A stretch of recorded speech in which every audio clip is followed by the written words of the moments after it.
You're listening to the We Are Libertarians podcast network. Find all of our shows at wearelibertarians.com.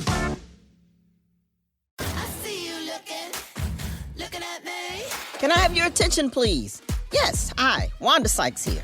You ever think about all the nicknames we have for breasts? Boobs, tatas, the girls, chesticles, bubbies. Heck, you might even have your own nickname for them. And yet, even though they get so much attention, they're still so ignored when it matters most. What's up with that? Well, on February 9th, tune in to see why I'm talking so much about breasts and visit yourattentionplease.com to learn more. This episode is brought to you by Abercrombie. Build your fits of the day with Abercrombie's newest denim drop. Here's where to start. Abercrombie's 90s straight jean goes with any shirt from tees to sweater polos. Super versatile. Their loose and baggy jeans are more trend forward, so you can grab those and go out with your friends.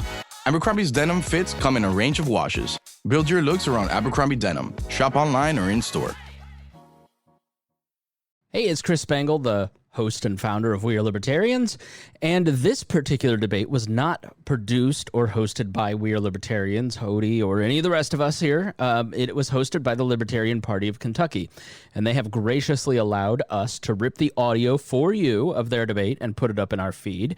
And we have some exciting news. There was an issue, and the person that was producing the debates for the Libertarian Party of Kentucky was not able to do it anymore, and so they reached out to We Are Libertarians to help provide some tech support. So on Saturday, May 16th at 8 p.m., We Are Libertarians, the Libertarian Party of Kentucky, the Libertarian Party of Missouri, and Reason Magazine will be co-sponsoring a debate at 8 p.m., and it will be hosted on all of our social medias. So you can go to Reason or We Are Libertarians Facebook page and watch it there. You can watch it on YouTube. I believe it'll be on the LP National YouTube.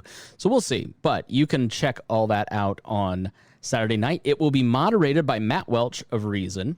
And the candidates participating will be Adam Kokesh, Joe Jorgensen, Justin Amash, Jacob Hornberger, and Judge Jim Gray. We will also be providing tech support and co-sponsoring the debates on Tuesday night. I think it is 7 or 8 p.m. I probably should have looked this up before I did the promo for the vice presidential candidates, and then Wednesday night for the presidential candidates again for a smaller amount as chosen by delegates. So please tune in. We will also put those the audio of those here for you to catch up. But we really appreciate it if you'd go and like those, share those, and get as many people watching as possible. It's a great opportunity for them to see Libertarians debate and show off who your choices are. So thank you so much, and we appreciate you tuning into We Are Libertarians, and we appreciate all of our patrons, because without our patrons, when the Libertarian Party of Kentucky and Reason Magazine wanted to co-sponsor a debate, we have the technical ability to do so because of the things that we were able to buy because of our patrons. So thank you so much for that. We are able to take advantage of opportunities because of your patronage, and so we truly do appreciate it. Thank you so much. Enjoy this debate, or, as much as you can when a bunch of libertarians are arguing. Good evening, and welcome to the Libertarian Party of Kentucky's I think this is the third debate that we've hosted so far. We'd like to welcome the candidates this evening. We'll introduce them in a moment. I just wanted to go over a couple ground rules first. And by the way, I did want to thank Scott Philback and Christy Kendrick for their continued help with the Libertarian Party of Kentucky, Dan Fishman for his technical assistance, and of course the Lions of Liberty for accommodating debate scheduling with us this evening. Real quick on the rules, each candidate will be given 2 minutes to respond to each question and 2 minutes to present a closing argument. Each candidate also has 3 time extension or rebuttal cards, total of 3. They can use it for either rebuttal or time extension. They just hold that up or let me know that they want to use that. We ask the candidates not talk over or interrupt each other. If they do it repeatedly, we may remove a rebuttal card. Each candidate will also have the opportunity to ask another candidate one question. It should generally not be multi-part, and we do keep it to 2 questions posed to any individual candidate. There will be a link up to the poll towards the end of the debate, and it will typically be up for about 5 to 10 minutes after the debate ends. With that, we'll go ahead and introduce our candidates this evening. We have with us Brian Ellison, Sam Robb, Arvin Vohra, Adam Kokesh, and Dan Behrman. We wanted to welcome them to our program this evening. We'll go ahead and start with the first question. It's the only easy question they're going to get all night. Can you tell us about yourself, why you decided to run for the presidential nomination, and what the objectives are of your campaign? We'll start with Mr. Ellison. Hey, so my name is Brian Ellison. I have been an activist within the Libertarian Party for several years. I decided to run for president a few months ago. I was a late comer to the race, but as it turns out, now I'm like a veteran. Like I've been around a lot longer than a lot of these other guys. So not the guys I'm debating today, but some of the other people that want to be candidates. So anyway, I decided to join the race back in February because although there were a lot of good candidates, I really just felt like there was something missing from the Libertarian lineup for potential nominees this year. And what was really missing more than anything was a candidate that was capable, and even maybe more than just capable, but willing to communicate to the left, willing to talk to potential voters that were disenfranchised Bernie bros or identify as progressives. I really see that as where our big crop of potential libertarian activists come from. And it's not, I think a lot of people misidentify what the left really is. And the people that I'm talking about are people who, again, identify as progressives, really just kind of see the current society as being completely unjust, unfair. They want things to be, they want more equity. They want to be able to afford to be able to live. They don't want corporations to be getting bailouts and all these kind of things. And so they've kind of latched on to Bernie because that's who he's talking to. The problem is he can't solve their problems, but we can. And so I'd just like to be able to have that kind of outreach, talk to those people, bring those people into the party. And more than just getting them to vote for us, we need those people to be part of the liberty movement in order to functionally grow the party. I think we've come kind of stagnant. We've been drawing from the conservative right for way too long. I think it's hurting our progress. And in fact, there's some very, people that really don't belong in the liberty movement that come from the right. And I think I would like to certainly push those people out, the people that identify as alt-right, the racists, the blatant conservatives who don't adhere to libertarian principles. And so I just wanted to kind of bring that maybe a little bit of purity, not really purity, but again, just somebody willing to talk to the left. That's me. Sure. Mr. Vohra, you're next. My name is Arvin Vohra, and I'm running for president to end the welfare state and end the income tax. This culture has produced this government. And if we knock down this government today, then this culture will recreate this exact government tomorrow. Inside the libertarian movement for too long, we've been afraid of fighting the necessary culture war. And today, thanks to that, the two most popular frontrunners right now are people who don't want to cut government, as far as I can tell, hardly at all, and have in fact called to grow it. I want to read to you something from Justin Amash, and this is his Reason Magazine interview. Now, Reason Magazine is about as libertarian-friendly a magazine as you're ever going to get. And here's what he says. He says, let me just get this over here. He calls for the expansion of some of a Medicaid-style system or something like that. He continues later on and says, but when you do things like that, it needs to be understood that the government will have to make decisions about what's covered and what's not. Both Amash and Judge Gray have called for UBIs. They've both supported government schools. Amash voted to literally increase government school spending. That's where this cowardice has gotten us. That's where this lack of principle has gotten us. We now have people who are calling for an increase in government when they're talking to us. Imagine what they're going to say when they're talking to anybody else. Today, in this great debate, we have people who have stood up for principle, people with a powerful vision, people like Adam Kokesh, people like Dan Behrman. I'm so excited to be in this debate with both of you guys. But what this comes down to is a willingness to fight a culture war. I'm willing to fight that culture war. I'm willing to end the income tax, to end the welfare state, and get government out of all aspects of your life. And my website is votevohra.com. Thank you, Mr. Vohra. Our next candidate will be Sam Robb. Mr. Robb. Good evening, folks. My name is Sam Robb, and I am just some guy from Pittsburgh, Pennsylvania. About this time last year, I took a look at the presidential race and I decided that I did not like the way that the country was going.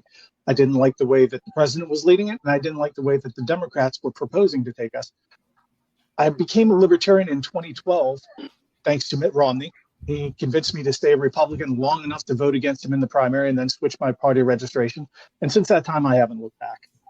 I'm not interested in growing the government. I'm not interested in establishing a legacy. What I'm interested in is seeing a country that is returned to its minimalist government roots where it started back in 1776. As president, my three priorities are going to be to reduce the size of government, to reduce and eliminate income tax for 50% of all Americans off the bat, with a goal of eliminating the income tax entirely, and to reform our immigration system and to return to an Ellis Island model of immigration, where we welcome all those who care to come to our country to work and to struggle and to prosper, just as our ancestors did, just as my grandparents did, and help make our country great again. Thank you. Thank you, Mr. Robb.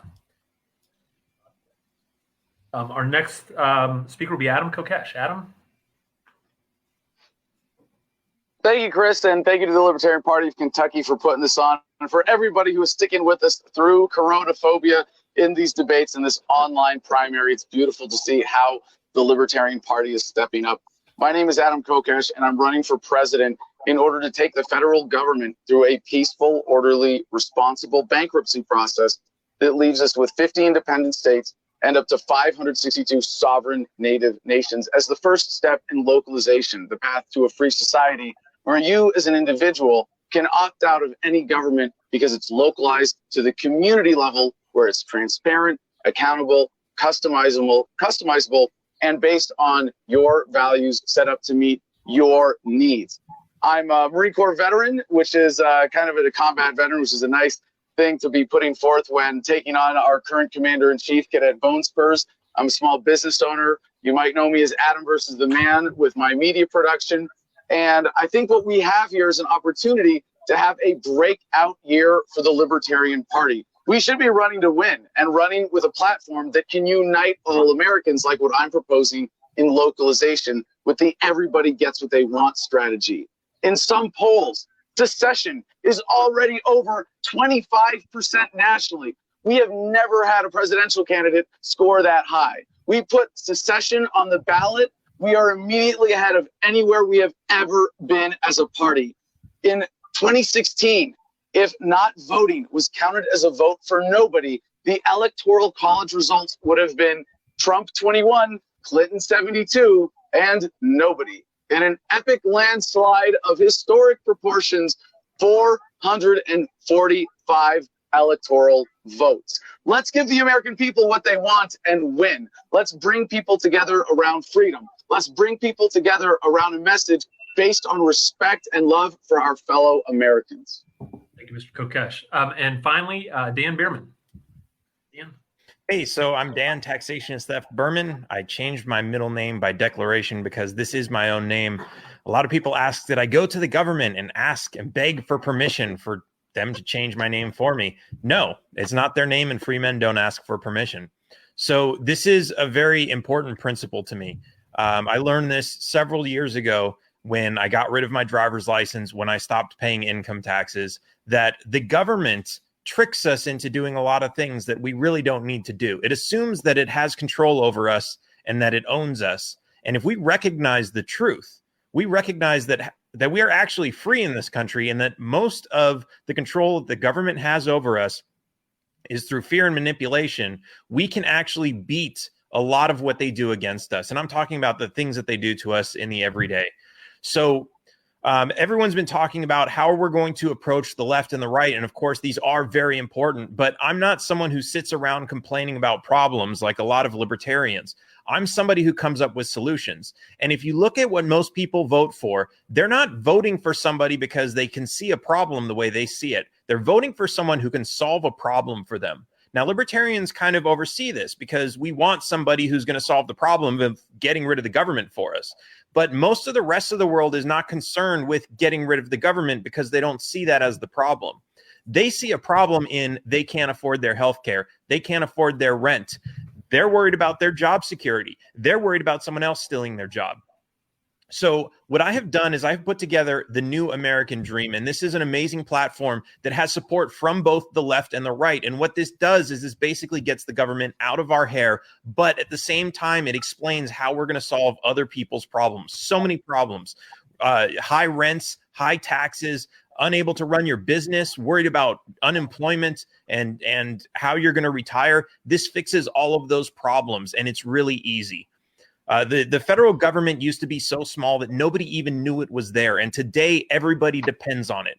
All we need to do is remove that dependency, but show people that there's a safe path out of this where they will be taken care of and they don't have to live in fear. Thanks, Dan.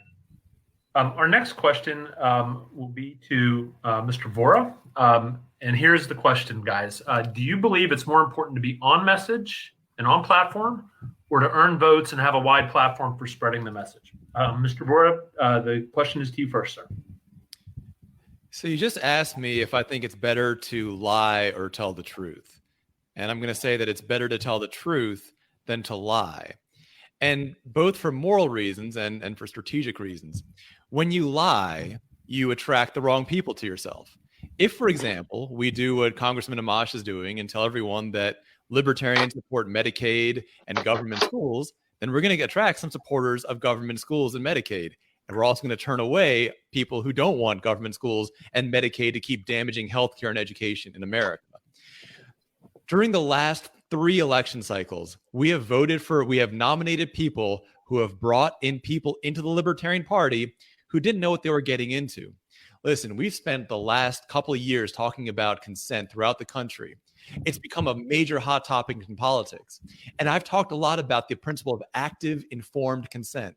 That means, is the consent informed, as in does the person know what they're getting into, and have they actually said yes? And if active and informed consent is something that we as libertarians believe in, how could we do any less with our party? How could we go around trying to trick people into nominally becoming libertarian when they don't actually know what that means? How is that any different from lying to somebody to get something out of them?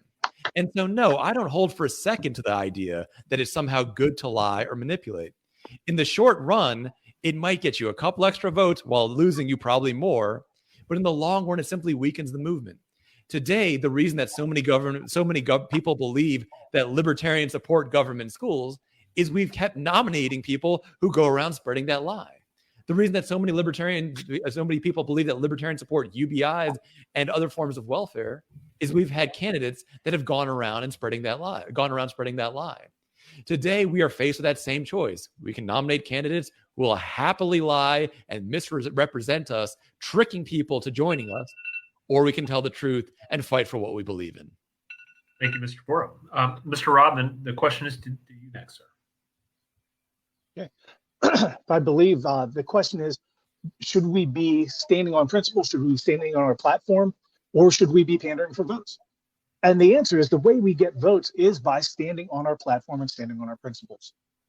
When we reach out to the right, when we reach out to the left, when we reach out to the independent voters, they all have their problems. They all have their situations that they're looking for a solution. What they've been trained to do is to turn to government and say, hey, what can you do for me? You take most of our money, you take most of our time. What can you do for us now since you've taken so much from us? The answer to that is, one, we should stop taking things from people. We should stop taking their time. We should stop requiring them to fill out forms. We should stop requiring them to pay income taxes. We need to stop taking from people so that they can help in their communities. But 2, we need to show them that government is not the solution to their problems. Government is the problem. You look at what's happened right now in the past couple of months with COVID-19, and you see that in a glaring, bright light. Who was it that actually issued contaminated test kits and set back testing? That was the CDC. Who was it that prevented work on testing mechanisms? That was the CDC. Who is it that has had to bypass government regulations and government agencies in order to import test kits for COVID-19 from out of the country? That are the states having to go around the federal government and accomplish what they need to do in order to take care of people. We need to communicate to people that our principles are solid. Our principles are that government is not the solution, government is the problem, and show them all the ways that means exactly that in their life. When they deal with the IRS, when they deal with the DMV, when they deal with the VA, when they deal with whatever government agency they're dealing with, that their life would be so much better and so much simpler if that were out of the way and people were just taking care of each other. Thank you, Mr. Robb. The question next is to Mr. Kokesh. Mr. Kokesh? Well, Chris, that's a great question. And I got to say, the way Arvin just knocked that out of the park from the get-go was perfect. I have no more virtue signaling to add. Yeah, are you asking us to lie and reap the short-term benefits of lying, or tell the truth and live with integrity and success built on a solid foundation of principle? I think the answer there is really clear. And this is an important problem, an important question for libertarians and for the Libertarian Party to answer. What we have seen in the last 3 cycles is that we have nominated someone who the old media can paint as a washed-up Republican. And if we do that for a 4th cycle in a row, we're toast. But more importantly, what we need is a message that actually has the principle embedded in it in practical policy. And that's what localization is. The difference between the Republicans and Democrats is like going off a cliff at 70 miles an hour or 80 miles an hour. And if we nominate someone who doesn't really embody libertarian principles in their platform, then we're going to be saying, hey, we'll take you off the cliff at 10 miles an hour. Look at how, and the American people smell the bullshit. They know that that's not a real alternative, and they will be sucked into the lesser evil argument. The answer to this question is, as Arvin pointed out so beautifully, standing in truth, standing on principle. This is how we build the party. This is how we unite people around principle. And this is how we really win for liberty. Principles are pragmatic. They show us how we do things that are principled that lead to more pragmatic outcomes. There's no division here. We get the most pragmatic outcomes. We have the most impact. We free the most minds when we stand on libertarian principles. Thank you, Adam. Our next question is to Mr. Behrman. Mr. Behrman? Yeah, so it's an interesting question. And if the question is telling the truth versus lying, then of course telling the truth is the right way. But if the question is party versus principle, and this is the long-running libertarian question, what's our priority, party or principle? Like the little girl in the commercial, I want to say, why not both? Why can't we have a candidate who has the principle but can grow the party at the same time? Why do we have to give up one to have the other? It's a false dichotomy. And really, that's what this new American dream is about. This is about getting the left and the right on board with libertarianism, because we don't have to shove it in their face and say, hey, you should be a libertarian. We can say, oh, I understand you have a problem. Let me show you an alternative way to solve it. And once they're sold on that solution, then you can tell them, by the way, you're probably a libertarian because this is a libertarian solution. That's how we grow the party. That's how we get people on board who generally hate libertarians because, oh, you don't like the poor, or you want to get rid of Social Security and my grandparents aren't going to have any money to survive. These are real concerns that people have. And if we're going to assert our principles in a way that doesn't address those issues, then of course we're going to chase people away. But we don't need to do that. We can very much show principles and say, yes, we want to get rid of these programs, but here is how we're actually going to solve those problems so that when we get rid of those programs, nobody's going to be left out to dry. Everyone's going to have some stable foundation to live their lives on, and everyone's going to get through this. And in fact, their lives are going to be better. Mr. Ellison, it's to you. Yes. So, I mean, I could echo a lot of what everybody just said. And I think, part of what Arvin said, I think there's kind of an underlying thing to that. Aside from just, this isn't an individual issue of should we be honest or should we lie? The question is, as a party, should we be honest or should we lie? Should we as a party run a candidate who is going to talk about libertarian principles, or should we run a candidate who we think is going to get popular vote? And I think that we've tried getting we ran Gary Johnson, who had a long executive career as being a governor, and he had a vice presidential candidate who was a governor. And we ran this ticket that we thought, like, this, they have way more experience than the other candidates. This is a winning ticket. And but we were lying. As a party, we were lying. They did not represent who we are as libertarians. And so I think that when we get to the issue of should we run on message or should we run to win votes, there's absolutely no question we should run on message, because at the end of the day, the message is all we have. If anybody out there thinks that we're going to win an election for president in 2020, they wake up. It's not happening. Right? All we have right now is our messaging. And if we cheat on the messaging, we're only cheating ourselves. We need to run a candidate who not only is willing to speak libertarian principles, but really understands them. And unfortunately, I think we've got a latecomer to the race right now in Justin Amash who doesn't get it. And he'll convince everybody because he's read Hayek that he understands libertarian principles, but he just misses the mark so often. And you see it in his underlying issues where he talks about, he gives constitutional conservative talking points, but they're cloaked in libertarianism. Yeah, we want to have the drug war. Federal government has no business being in the drug war. I mean, that's a lie. That's not a libertarian principle. That's a conservative principle, because what he's saying is that I don't have a problem with the drug war as long as the states are doing it instead of the federal government. That is, if we put forth a candidate who's willing to sell that message, we're lying. All right. Thank you, Mr. Ellison. The next question is we have a couple current event questions. Here's the first one. There's been a great deal of accusations recently between Trump and Biden about the White House coronavirus response. That we responded too late, that we did not take enough action, that the president should have exercised the Defense Production Act sooner to take over private business. If you were asked by a national media outlet to comment, what would you say about the White House's coronavirus response? And what would you have done differently if you were sitting in Trump's chair? The first question will go to Mr. Robb. Mr. Robb? Well, this has been, we've been asked this a lot, obviously. That's what's in the news. First off, I already mentioned the government response to dealing with COVID-19 has really been horrible. You've got the CDC and the FDA fumbling around. You've got instances where the CDC has said, yes, you're able to go ahead and start working on some sort of vaccine or some sort of treatment, but the FDA has refused to release the virus for actual testing. You've got problems with contaminated test kits. You've got problems with test kits that are not being approved.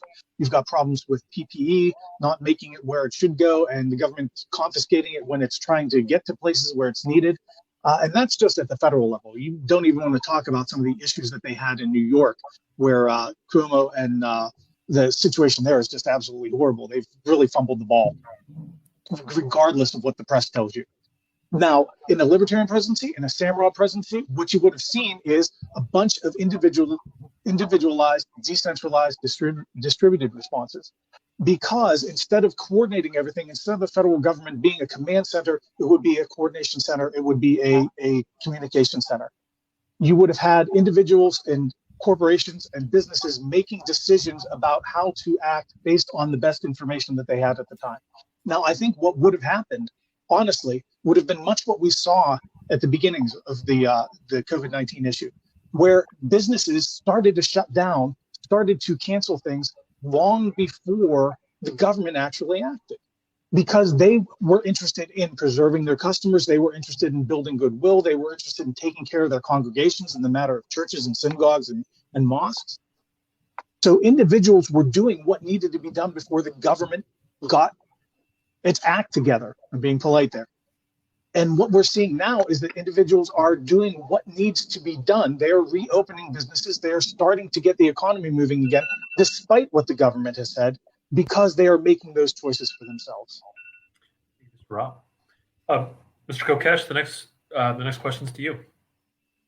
Shopping is hard, right? But there's a better way. Stitch Fix online personal styling makes it easy. I just give my stylist my size, style, and budget preferences. I order boxes when I want and how I want. No subscription required. And she sends just for me pieces, plus outfit recommendations and styling tips. I keep what I love and send back the rest. It's so easy. Personal styling for everyone. Get started today at stitchfix.com/Spotify. That's stitchfix.com/Spotify.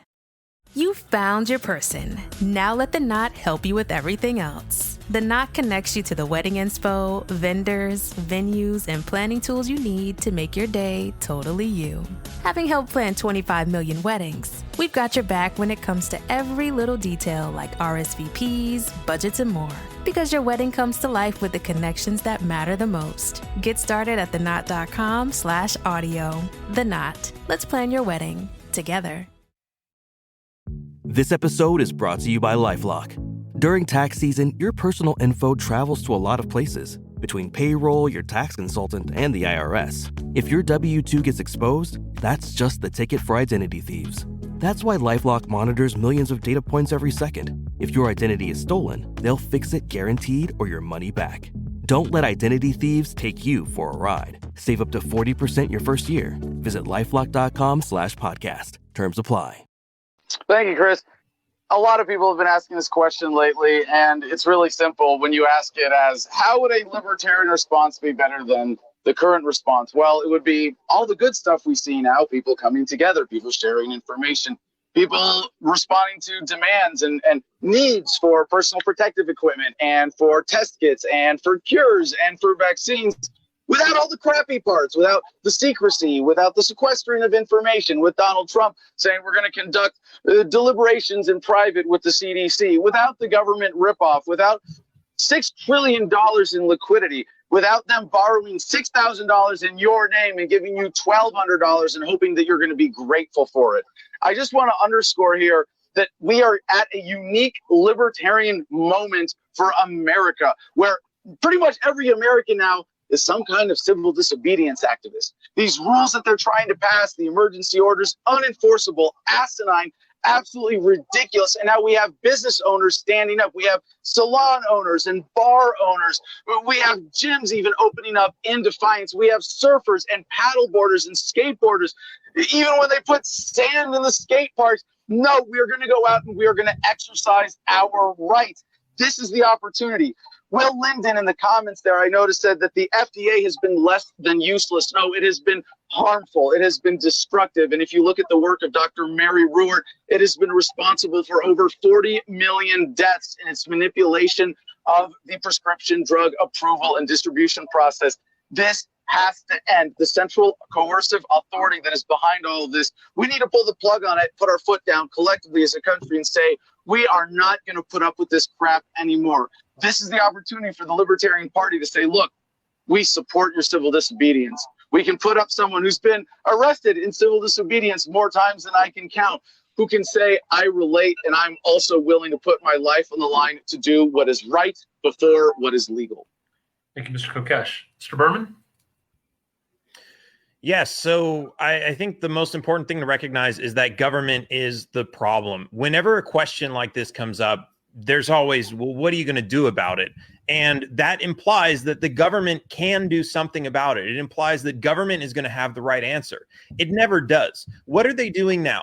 They're telling us, hey, we should listen to the experts. They're really smart people. They're doctors. They have years and years of experience researching all these amazing things. We should listen to them. But what are they really saying? They're saying, listen to this expert and completely ignore those experts that have alternate opinions on what's going on. When I was a kid, I learned that chicken, raw chicken, has salmonella, and it can be very dangerous. And so when you cook, always wash your hands, wash the plates that you had the raw chicken on and everything else. Where did I learn this? It wasn't from government. It was because it was all over the news for a certain period because of outbreaks and everything else. These were different news organizations that were telling us without government how to take care of ourselves and protect ourselves from certain viruses and bacteria and everything else. That's what the news did because that was their business. That's how they get viewers. It was private. It was incentivized by money, and it worked really well. Now, what is government doing? They're giving us one expert with no opposing opinion, and they're telling us, listen to this expert. Why? Because this expert allows us to implement a plan that's going to impose control over every single one of you. We have to stop looking at that. We have to stop looking towards the government for answers. There are experts out there, and we should listen to them. But a lot of them have differing opinions on this, and it's not easy to say one is smarter than the other or one knows better. We have to consider all of the information that they have at their disposal, and we have to consider their agendas. And we have to consider that whatever plan the government tells us needs to be implemented by force, because that's the only way they know how to do it. We have to remember good ideas don't require force, and that's all the government knows. Thank you, Mr. Behrman. Mr. Ellison?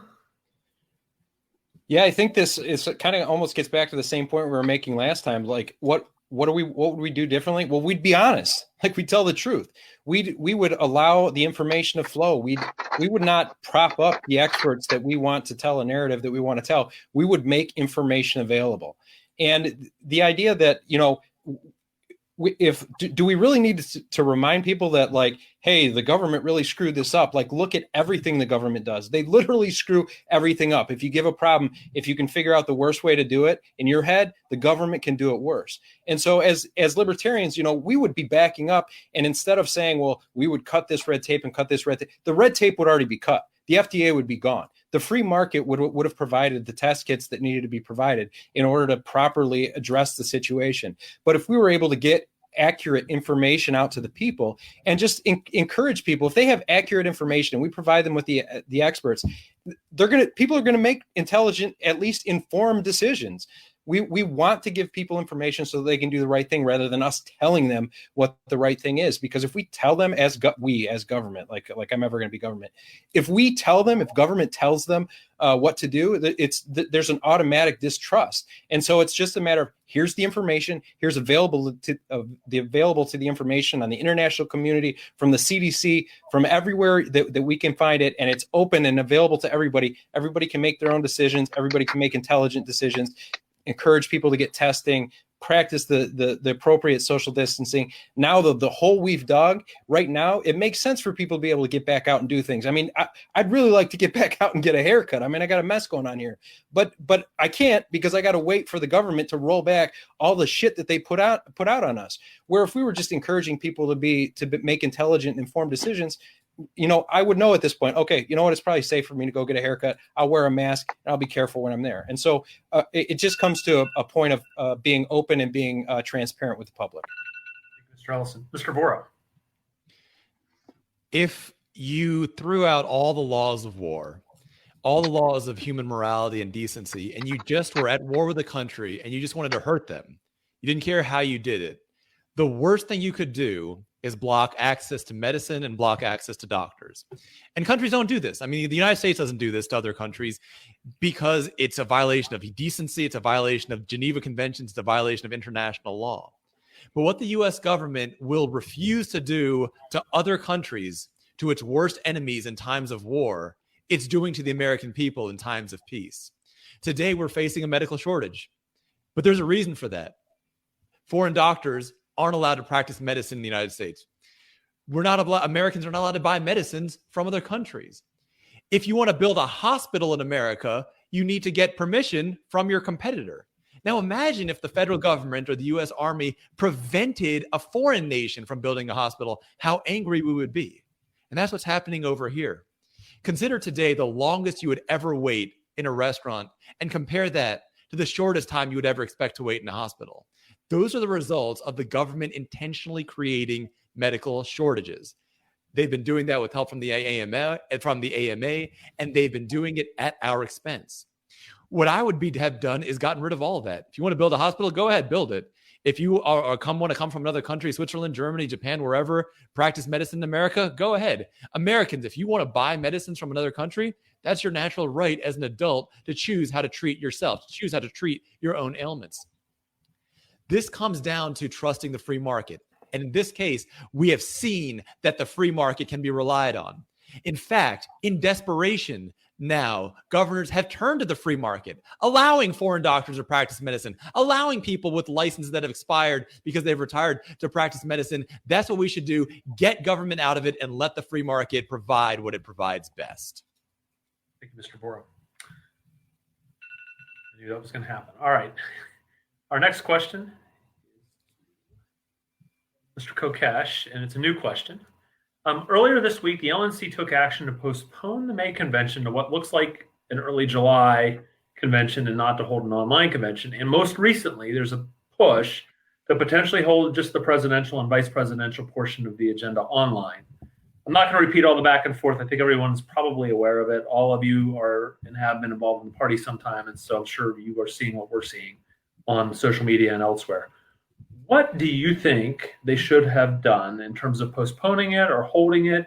What do you say to the decisions that have been made and that look like they may be made? And do you think that the decisions are good or bad for your campaign if you're the nominee? Adam, the question goes to you first. Well, that's a big question, Chris, and there's so much background to untangle on this. I think it is a core foundational component of our party that we meet in person every 2 years to decide national party business, bylaws, elect national officers, and every 4 years nominate our presidential and vice presidential nominees. The idea of having this vote online at the last minute seems to reek of corruption, of an attempt to manipulate the vote, to manipulate the process. And libertarians should be able to say, we're going to stand up to this nonsense. We are not going to be bullied. We are not going to be cowed. My position would have been, we go ahead with the national convention in Austin as planned and make appropriate accommodations for people who want to conduct distancing and the extreme hygiene measures that some people have embraced. There's no reason that we can't do this. Everybody saying that we can't is making an unjustified excuse to manipulate this process in some way. If we were unable to do it at the hotel where we were booked in Austin, I would say you do it just outside the city limits or at another venue. If you have to do it with desks 6 feet apart, then you do it with the desks 6 feet apart. We can do this. To give into this fear is absolute nonsense. I shared a meme today. It was George Washington flipping the bird. Of course, it was edited. George Washington, I don't think, was ever painted actually flipping the bird. But it says, we fought a revolution during a smallpox pandemic. Y'all some bitches. And I hate to, introduce that profanity here, but I think it's appropriate to call people out who are attempting to sabotage the party by making us irrelevant, by giving us a vote that we can't have confidence in. So my position now is that we should have an in-person convention as soon as is practically possible.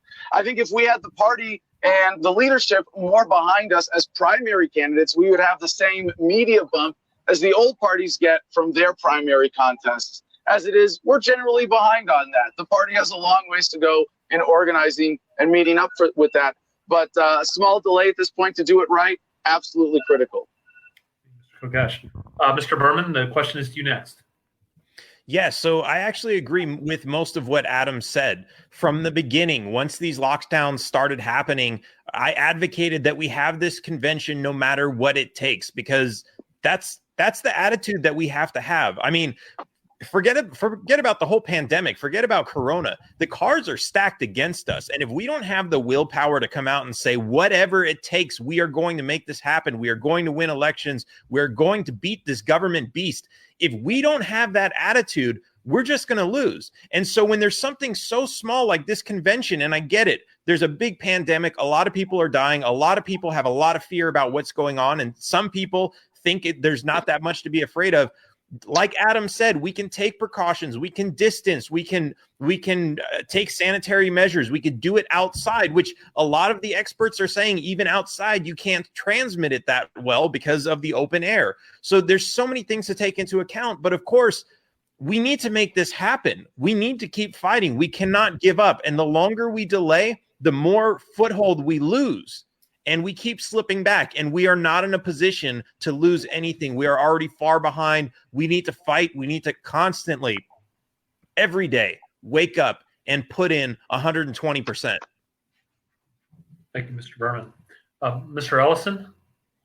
So I think there's a couple parts to this question. One, I think the LNC made the absolute right choice by canceling the convention in Texas. It's completely impractical, impossible. That's why they invoked the impossibility clause. We would have delegations that would not be able to show up due to the law in the state of Texas requiring people to self-quarantine for 14 days after travel. And so to think that that convention in Austin could have gone forward over Memorial Day weekend is ridiculous. Certainly, if anybody tried it or advocated for that seriously, it'd be completely irresponsible. However, I think that it is important that the convention happens on Memorial Weekend. I think we cannot afford to lose time. I've been saying this since back in March. This is not going to be cleared up anytime soon. This pandemic is not going away. We're going to be in the same situation in one way or another. Mass gatherings are going to be, if not prohibited, they're going to be highly discouraged. And a large portion of our delegation is unlikely to show up. And that's not what we're looking for. We want participation. We want the delegates to be able to participate. But most importantly, we want to choose a presidential ticket as soon as possible. We're already behind. Our convention is already scheduled later than it should be. We need to nominate our presidential candidate. The only way to do that at this point effectively and efficiently is to do an online convention. There's no other choice. We have to do electronic voting. And what's going to happen is the LNC is punting this. They're kicking it down the road. They're going to make a decision this weekend when it's going to be, sometime before July. And then you know what's going to happen come the end of June? They're going to say, you know what? It's still not possible. Let's do it online. And we will have lost 2 months of campaigning for president. We cannot afford to do that. The LNC needs to make the right decision. If I was on the LNC, I promise you, I would have voted that we would be holding the convention electronically the Memorial Day weekend. It's possible, and it's still possible. Mr. Ellison. Mr. Vohra. Adam brought up a really good point, and largely I don't agree with Adam's position on this. There's one area where we do disagree, but he brought up a really important point, which is that this whole time, for 2 years now, the LNC has intentionally refused to display the vast majority of debates on lp.org, on its Facebook site, through its Twitter feed, in stark contrast to what the DNC and the RNC have done. They've promoted the debates with their candidates. The LNC has failed to do that. The reason, in my view, the reason that was done, in my view, was to make it as easy as possible for Justin Amash to come in at the last minute. This doesn't require a vote of the entire LNC, by the way. The chair by himself can direct the staff to post whatever he wants them to post on lp.org, on the Facebook page, and on Twitter. And why this is even more telling, and I do hope to hear from Chairman Sarwark on this, is that Chairman Sarwark, in addition to refusing to post the debates, indicate that he would be excited to be, or he would be strongly willing to consider being Justin Amash's running mate. And again, that to me is a big problem. Now we're in a difficult situation, because if we push this to July, then the only people that could possibly have a prayer of getting the momentum would realistically be somebody that has a huge amount of name recognition, someone like Justin Amash. Adam, maybe you could do it, but honestly, I think it might even be out of the scope of your well-earned, a very large media presence. So I believe that we should do this. I agree with Brian on this one. I believe that we should do this electronically. I don't think there's going to be a vaccine or cure out by July. I think we should do it electronically Memorial Day weekend, if not sooner. I think there's ways we can do it securely, safely, reliably. I think we just have a few practice sessions to get where we need to be. And that will make it an actual reasonable contest for any one of the candidates to have the required time, media booth, etc., to have a real intense campaign at one of the hardest times in American history. Okay, thank you, sir. Mr. Robb. Part of the problem that I think we have here right now is that libertarians are reasonable. We look at the situations that we're in, we imagine how things are going to go, and pretty much the entire body of the Libertarian Party, with a few exceptions, looked at this COVID-19 situation and said, oh, there's no way that they'd lock down the entire country over this. So we said, oh, yeah, sure. Okay, maybe there's some concern. Maybe there's some worry, but the convention is going to be able to happen. And it wasn't until later that it became very apparent that we had essentially what is hysteria in this country. We had people worrying about what amounts to the common cold. Now, when it became apparent that we were dealing with something that was not nearly as serious as what was originally thought, then we should have seen government easing restrictions. But in all honesty, what happens when the government makes a mistake? They cover it up. They double down. They make sure that they do everything in their power to let you understand that they were right in the first place. And that's exactly the reaction that we're seeing. So we have two choices here. We could either go forward with the convention as scheduled, which would be horrible in terms of optics. I absolutely agree with Brian Ellison on that. Horrible in terms of optics, horrible in terms of showing compassion, horrible in terms of getting our message out, because what people would see was, oh, look at these people risking our lives. We should have been planning for a virtual convention well before this time, because as we know, the president and vice presidential candidates are not going to have a whole lot of time to campaign. That's why Dan Behrman, that's why other individuals have suggested moving back the nomination process so that our candidate does have enough time to get out there and get in front of the American people and reach the American people, instead of spending their time during these critical months talking to delegates and trying to get the nomination. we really absolutely do need to have an in-person convention. That is critical. But we need to do it in a way that shows that we are concerned about Americans, that we care about their concerns, that we are capable of doing what the government can't. And having this convention, having the election of our presidential and vice presidential candidates online in a reasonable manner, and being willing to postpone the convention in person to a later date to accommodate the needs of the individuals and the needs of the delegates.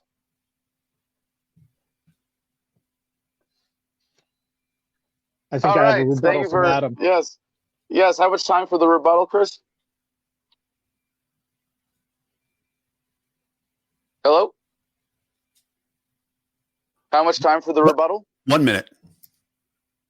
All right. I guess if Chris is muted, I'm just going to go ahead here and say the people who are rushing us into a digital vote are clearly trying to use fear to manipulate the process. It is really sad to see people calling themselves libertarians engaging in the same kind of manipulation that government does to take our rights. What we have seen from our chair, and I'll name him here, Nick Sarwark, manipulating the process, trying to get to a digital vote, as Arvin pointed out, clearly has manipulation behind it. I can't imagine that Daniel Hayes, the chair of the Convention Oversight Committee, doesn't have 4 or 5 fallback plans already, because that's what he's told me. That's what we have. This is totally reasonable to go ahead with an in-person convention. We cannot be the party of cowards, especially next to the old parties who are planning on having their conventions in person. We have more candidates running right now. We have a team of wonderful candidates getting a message out. We don't need to cut it down to 2 in order to do this in a hurry and rush the process so that it can be centralized, corrupted, and done behind closed doors with secrecy. But really, can we be the party of cowards next to hairdressers in Texas who are opening up their businesses in civil disobedience? Really? We are going to be the ones who bow to the pressure, who bow to government when it comes to this martial law? Really? I sincerely hope not. And I will be doing everything I can between now and Saturday with this meeting and between now and the convention to ensure that a Libertarian National Convention happens in person, and I urge everybody else to do the same. All right, so I mean, if we let's talk about fear. Let's talk about fear mongering. What you just heard right now is fear mongering. What you just heard is Adam Kokesh calling everybody who's immunocompromised, who's potentially sick, who cares about their family, who understands that this disease is real and that it's killing people, and he's calling them cowards. That's fear mongering. What we need to do is we need to be intelligent. We need to make smart decisions. And the smart decision is to be inclusive. The smart decision is to look back and the fact that we knew, some of us, certainly I think Arvin and I even spoke about it back in March, nothing was going to change by May. We should have been planning this all along. We should have been planning an online convention all along. So instead of pretending like something massive is going to change between now and July, we need to take the steps that we need to take that are practical, that are reasonable, and that will resonate with the people, not just within the party, but the public. Like Sam said, if we try and hold a convention in defiance of the law, we're just going to look like the Trump guys that show up with the Nazi flags. All right. This is not about fear mongering. This is about making responsible decisions for our delegates.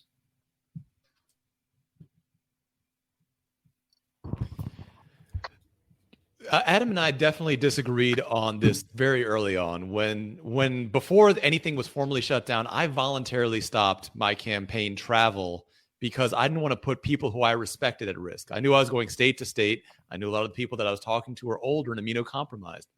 Today, we're basically, imagine if the LP had a convention where we said, well, we're not going to have any wheelchair ramps. We're going to have them on the 15th floor. And if you can't go 15 flights of stairs, too bad. You know, people who are super awesome and tough, people like Adam Kokesh or Justin Amash, Dan Behrman, who are like, young and fit and awesome, they can do it, but the rest of you guys deal with it. That would have been seen as barbaric. And to me, this is a similar area where I don't agree with the quarantines or house arrests or whatever you call them. I don't agree with those rules one bit. I think they're absolutely absurd. But the idea that we're going to try to create a convention where huge sections of the delegates simply can't attend, I have a big problem with that. That's why I pledged openly on social media that if there, and I listed a few people, Andy Craig, Evan McMahon, who are on the other side, who generally oppose me, but they are immunocompromised, that if they can't attend, I'm not going to attend either. This is something where we show our compassion and our innovation, not just our bravery. Compassion and innovation are the most brave and most important things that we do as libertarians.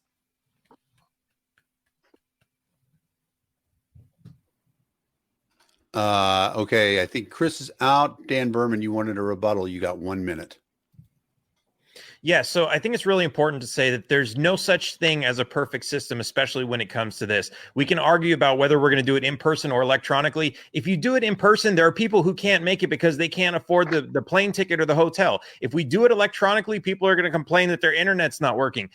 Nothing is a perfect system, but we have to ask, what is our priority? Is it to make sure that we have somebody nominated so we can move forward? Absolutely. So when I say, yeah, we should have gone through with our first in-person debate, that absolutely would have been the best. What do we have to do now? Do we have to do it electronically? Fine. But I would have liked to have seen, and I personally would have done this, I would have gotten arrested coming from Mexico to Texas to the debate just to prove a point that our government is willing to arrest people to prevent our convention from happening, to prevent Americans from having choice within their democracy that's protected by all these constitutional rules that's supposed to give them choice. And instead, they just have this illusion. That would really point that out. But most importantly, we need to get out there. We need to campaign. We need to create new libertarians. We need to be visible, and we need to have a visible selection process. And for that, we have completely failed. And as Arvin pointed out so many times, we have failed that system. We've lost an entire year because the National LP has failed to organize something where the entire American public can see what's going on and take part in this selection process.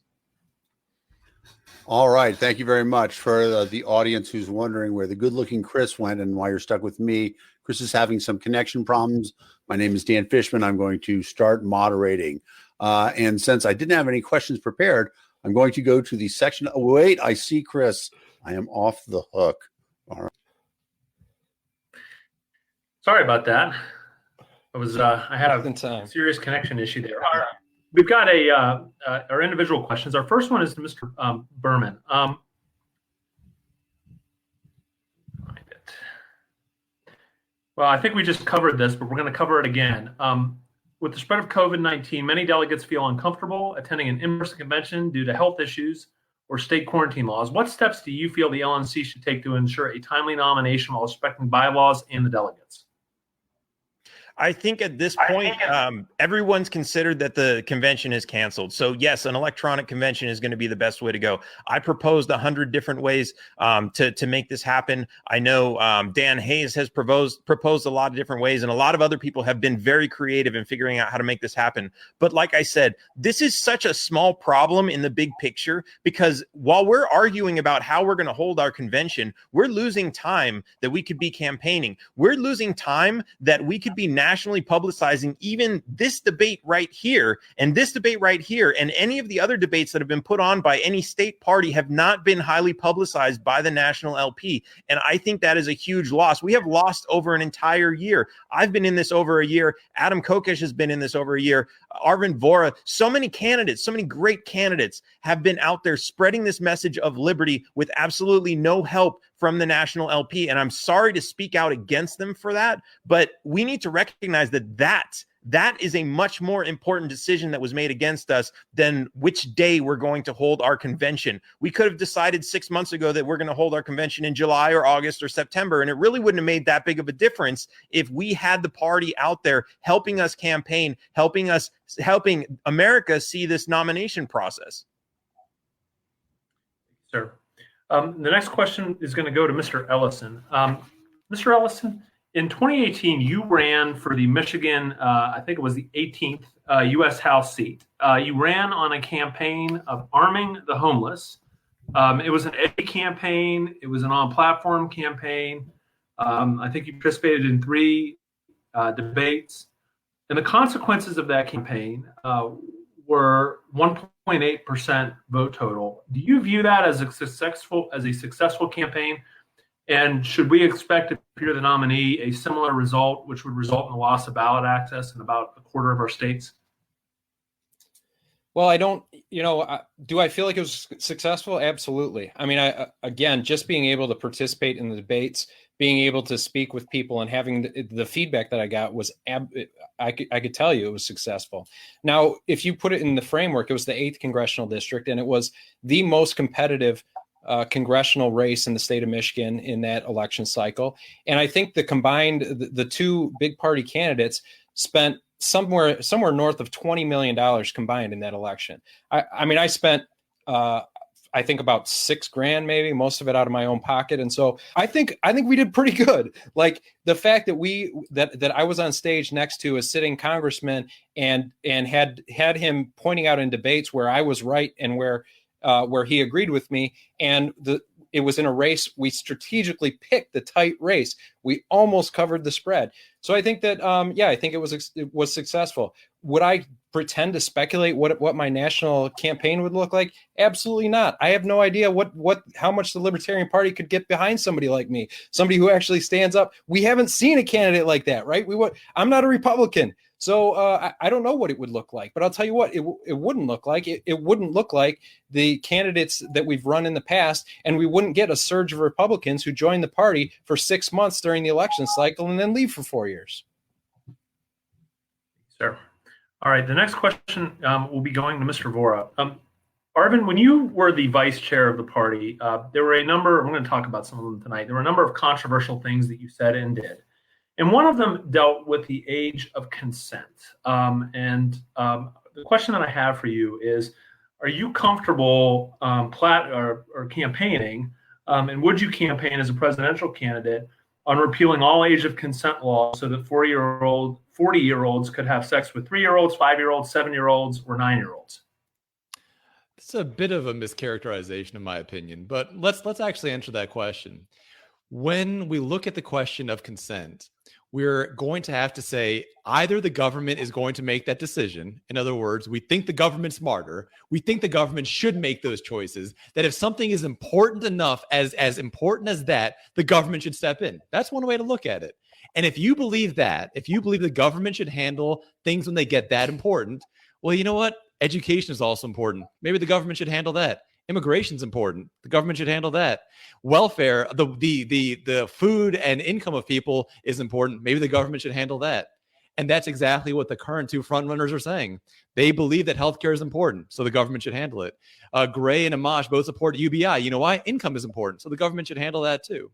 So this isn't a question of, do I think that 40-year-olds should be having sex with 3-year-olds? No, of course I don't. It's the question of, what should we do instead of government? And this is a deep question. This is a question that's been considered by some of the most important libertarian thinkers of the last decades: Murray Rothbard, Walter Block, Mary Ruwart. Mary Ruwart in 2008, by the way, because she talked about this issue just as she talked about every other issue, this was the issue she was attacked on too. I'm not the first candidate, and I'm not going to be the last, because you could bring this charge against any anarchist, any voluntarist candidate who will honestly and frankly tell you that government has no place in making personal or important decisions of any kind. My actual position is that consent must be active and it must be informed. A 3-year-old couldn't possibly give informed consent. It's too complex an issue. A 10-year-old, I strongly doubt it.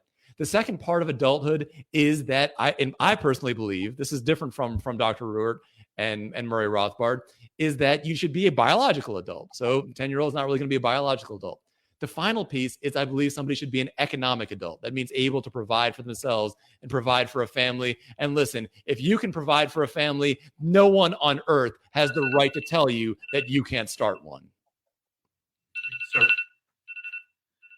Mr. Robb, the next question is yours. And it is, we went to your website today and we looked it up, and you support retaining payments from the federal government to the states, retaining the EPA,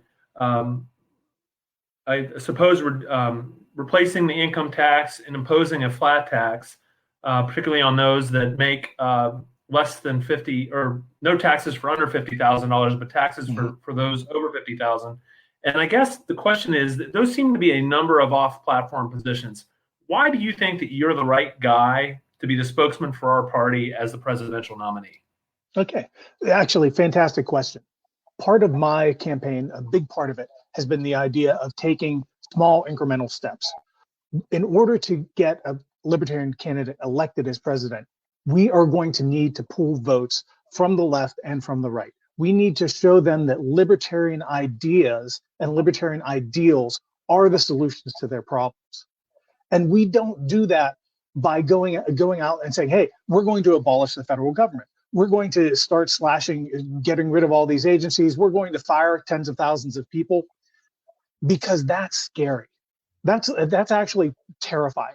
Even small changes, small institutional changes can be terrifying to individuals, and it can block the idea of change until you get them to buy in and understand, yeah, I'm involved here. I am helping make this change happen. So a lot of those positions, for example, talking about the income tax, one of the things that even as a Republican, I always wonder, why in the world are we taxing people who are struggling to take care of their families? And when you look at it, the people who earn less than $50,000 a year, their total tax burden, they pay for maybe one or two departments in the government. If we stop wars overseas, if we stop the war on drugs, they don't have to be paying for that. And they don't have to be paying any taxes whatsoever. That is a small concrete example of, hey, here we go. We're going to show you that the government can survive without taxing half of the people in the United States. That's a pretty big, impressive step, I think, to show people. And who doesn't want to see their neighbors not pay taxes? If you're a Democrat, you're looking at people and saying, "Hey, they need their money. They're oppressed. They're barely making it by. With the corporations, running them into the ground." If you're a Republican, you're looking at it saying, "Hey, these people are working hard. They deserve to keep their money." That's something that you can use to bring people together and show them that libertarian ideas work. And all the rest of the policy positions that you see, they are little steps, little changes that we can use to show people that liberty is the solution to their problem. Thank you, Mr. Robb. Mr. Kokesh, the next question is to you. You indicated on a video today that you feel certain LNC members are either government operatives or being blackmailed into favoring an online convention due to state health restrictions affecting delegates. Are there any specific allegations you want to make against any specific members of the LNC?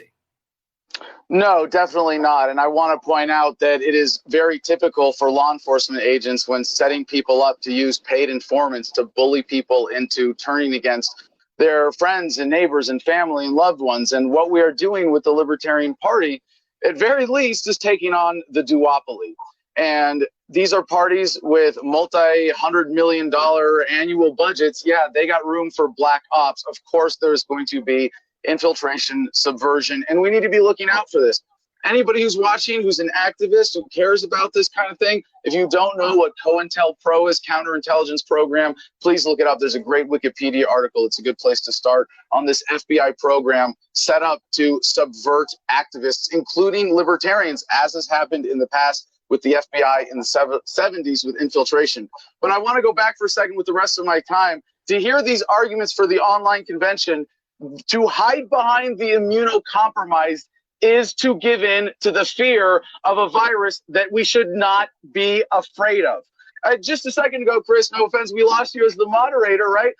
We have the technology, but we don't have the practice. Anybody saying at the last second we need to have a digital convention is seeking to manipulate this, or is being roped into something that is against the best interest of the party.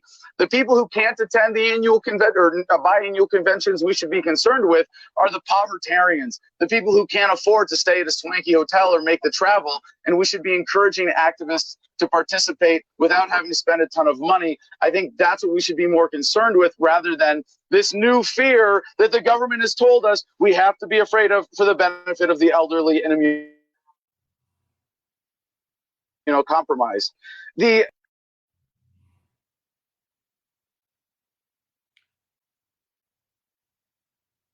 Kokesh. Adam's dropped out. I think he lost his connection. We can bring him back later. Okay. Well, should we give him a second, or should I go on to the next question? I would go on to the next person. Okay.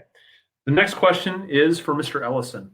Mr. Ellison, you are known to be involved with the particular caucus in the party, the Audacious Caucus. And there's a couple things they do that we're aware of, edgy things. I think waving sex toys around at national conventions. I believe one of the other things that happened in 2016 was Mr. Weeks and his strip show on the stage that we all saw. I'm curious, you support those things, and do you believe that they advance the cause for the party? Well, I think that this is a really tough question. Would I do it myself? No. Was I waving sex toys at the convention? No. Was I in on the planning to wave the sex toys at the convention? But you know what? The point, if anybody's got such a stick up their ass that they have a problem with any of that stuff, they're in the wrong place, right? People, when we are a party about individual freedom, if anybody within our party has a hard time with what James Weeks does, like, I don't know what to tell you. Look at yourself. The reality is here in 2016 as a party, at the time that James Weeks stripped, the delegation had just finished nominating the worst vice presidential candidate certainly in recent history in Bill Weld. Like, looking back at that, what a horrible decision that was to nominate Bill Weld. Right. And I think all of us can look back and say, yeah, you know what? The delegates really screwed up in that one. Well, you know what? James Weeks was on top of it. He knew they screwed up right then. Right. And he made a point of saying, you know what? If the prags within this party, and I not mean to call anybody out, if the people that supported Bill Weld are willing to embarrass him by putting up this obviously non-libertarian candidate, then you know what? He's going to be a libertarian on the stage. If they have a problem with libertarianism and they want to bring in washed up Republicans to run for candidates, then he's going to show them what a libertarian is. And so he stripped on stage. Do I have a problem with it? Not at all. By the way, I voted for Larry Sharp, in the final round, just whatever that's worth. So. Mr. Vohra, the next question is to you, sir. I've got another one for you, and this deals with another one of these controversial things that happened during your tenure as vice chair. One of the things that you said, and I want to get your take on it because some people are concerned about it, and they asked me to ask the question. Sure. Involves school boards. And your position on schools is pretty clear to anybody that has followed you or looked at your business. But one of the things you said was that somebody ought to go in, I believe, and take a gun into a school board and maybe use it in a school board meeting. And the concern was, is that not a violation of the non-aggression principle, and how do you respond to that? Right now, I feel like there's a famous clip of Lenny Bruce talking about how he has to go in and defend the FBI agent who was arresting him, his act, because the FBI agent summarized his performance a little bit differently than he'd actually done it. So the situation you're talking about was me posting in a private group in MeWe, not even on Facebook, and posting a poorly considered joke. It was meant to be humorous. It wasn't humorous. I recognized that pretty much immediately. I took the post down. I apologized publicly, both on MeWe and on Facebook, and I immediately retracted that, and I apologized for it, and I'll apologize for it again if that'll make people feel better. That's not my position. It's not something that I believe in. I don't believe in any kind of violence of any kind. But that said, many of the other things that I said, I don't take back at all. I absolutely do not take back my position that government schools are welfare for the middle class. They are. It's stolen money being used to create dependency. I'm not going to take back that I think that public school teachers are doing more harm than good. I'm not going to take back that teachers who are teaching Common Core are failing as educators, because if you cannot hold yourself to truth and excellence, you have no business in education. I'm not going to take back when I said that parents who dump their kids in public schools are failing their responsibilities as parents, because if you're dumping your kids in the worst education known to man, then you are failing absolutely as a parent. I'm not going to take back that I want to abolish government schools right away, day one, no exceptions whatsoever. I'm not going to take back when I said that that when people talked about school lunches, that turning a bad school into a bad restaurant is not a good idea. I'm not going to take that back either. I'm not going to take back when I said that Common Core is the most worthless, idiotic math program whatsoever. I'm not going to take back when I said that homeschooling is the best form of education and that getting government completely out of education is the right way to go. And I will not take back that any government involvement in education is wrong and that we need to separate school and state permanently. Thank you, Mr. Vohra. Our next question is to Mr. Robb. Mr. Robb, again, back to your website. We've looked at it. It looks like you intend to retain parts of the federal government. And so I've got a two-part question for you. What parts are you proposing we keep? And how do you propose that we fund those parts consistent with the non-aggression principle? Okay. Well, First of all, what parts do we keep? We have to keep the parts that we're in the middle of dismantling, the ones that we haven't gotten around to yet. I know that some candidates like to say, oh yeah, we'll just go ahead and end everything. We'll just end Social Security right away. Then you've got to answer the question, okay, to the young mother that wrote to me and emailed me early on in my campaign and said, hey, I like your plan for Social Security about winding it down because my husband and I have 2 disabled children. We depend on Social Security right now. We don't know what we would do without that. Now, it's fantastic to say, yeah, we should have a voluntary society. We should have a situation where voluntary charities are helping people with these problems and that we're not worrying about whether the federal government is going to step in. The sad truth is that right now we're in a situation where people have, rightly or wrongly, put their faith and trust in the government. And we need to respect that, and we need to honor the commitments that the government has made on the behalf of the American people to these individuals and to these families, as best we can, for as long as it takes for us to get them off of a sick, twisted government program and onto something that can actually help them with their lives, whether that's through voluntary charity, whether that is through community aid, whether that is through friends coming together to help them. Whatever it is, we need time to make that happen. That means that we're going to need to keep aspects of the government in place. Then there's aspects of the government that honestly, as a minarchist, I'm not an anarchist. I'm not one who advocates for the dissolution of all government. I believe that the federal court system is important. I believe that having a consistent set of laws across our 50 states is critical.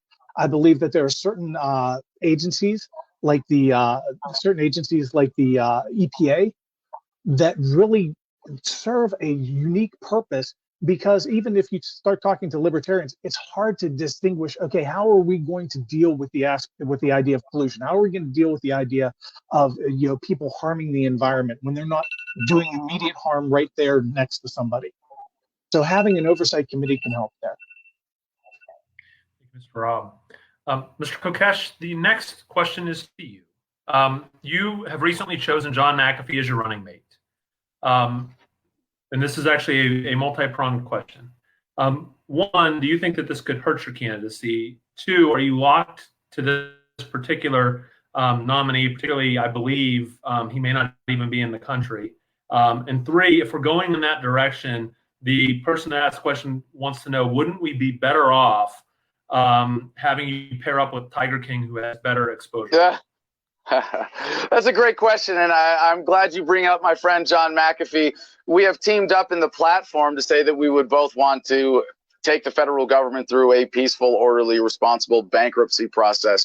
And I can't name him as my running mate. I mean, you know this, Chris, that it's the delegates who choose who the nominee for vice president is, separately from the nominee for president. And I would certainly defer to the delegates in choosing that.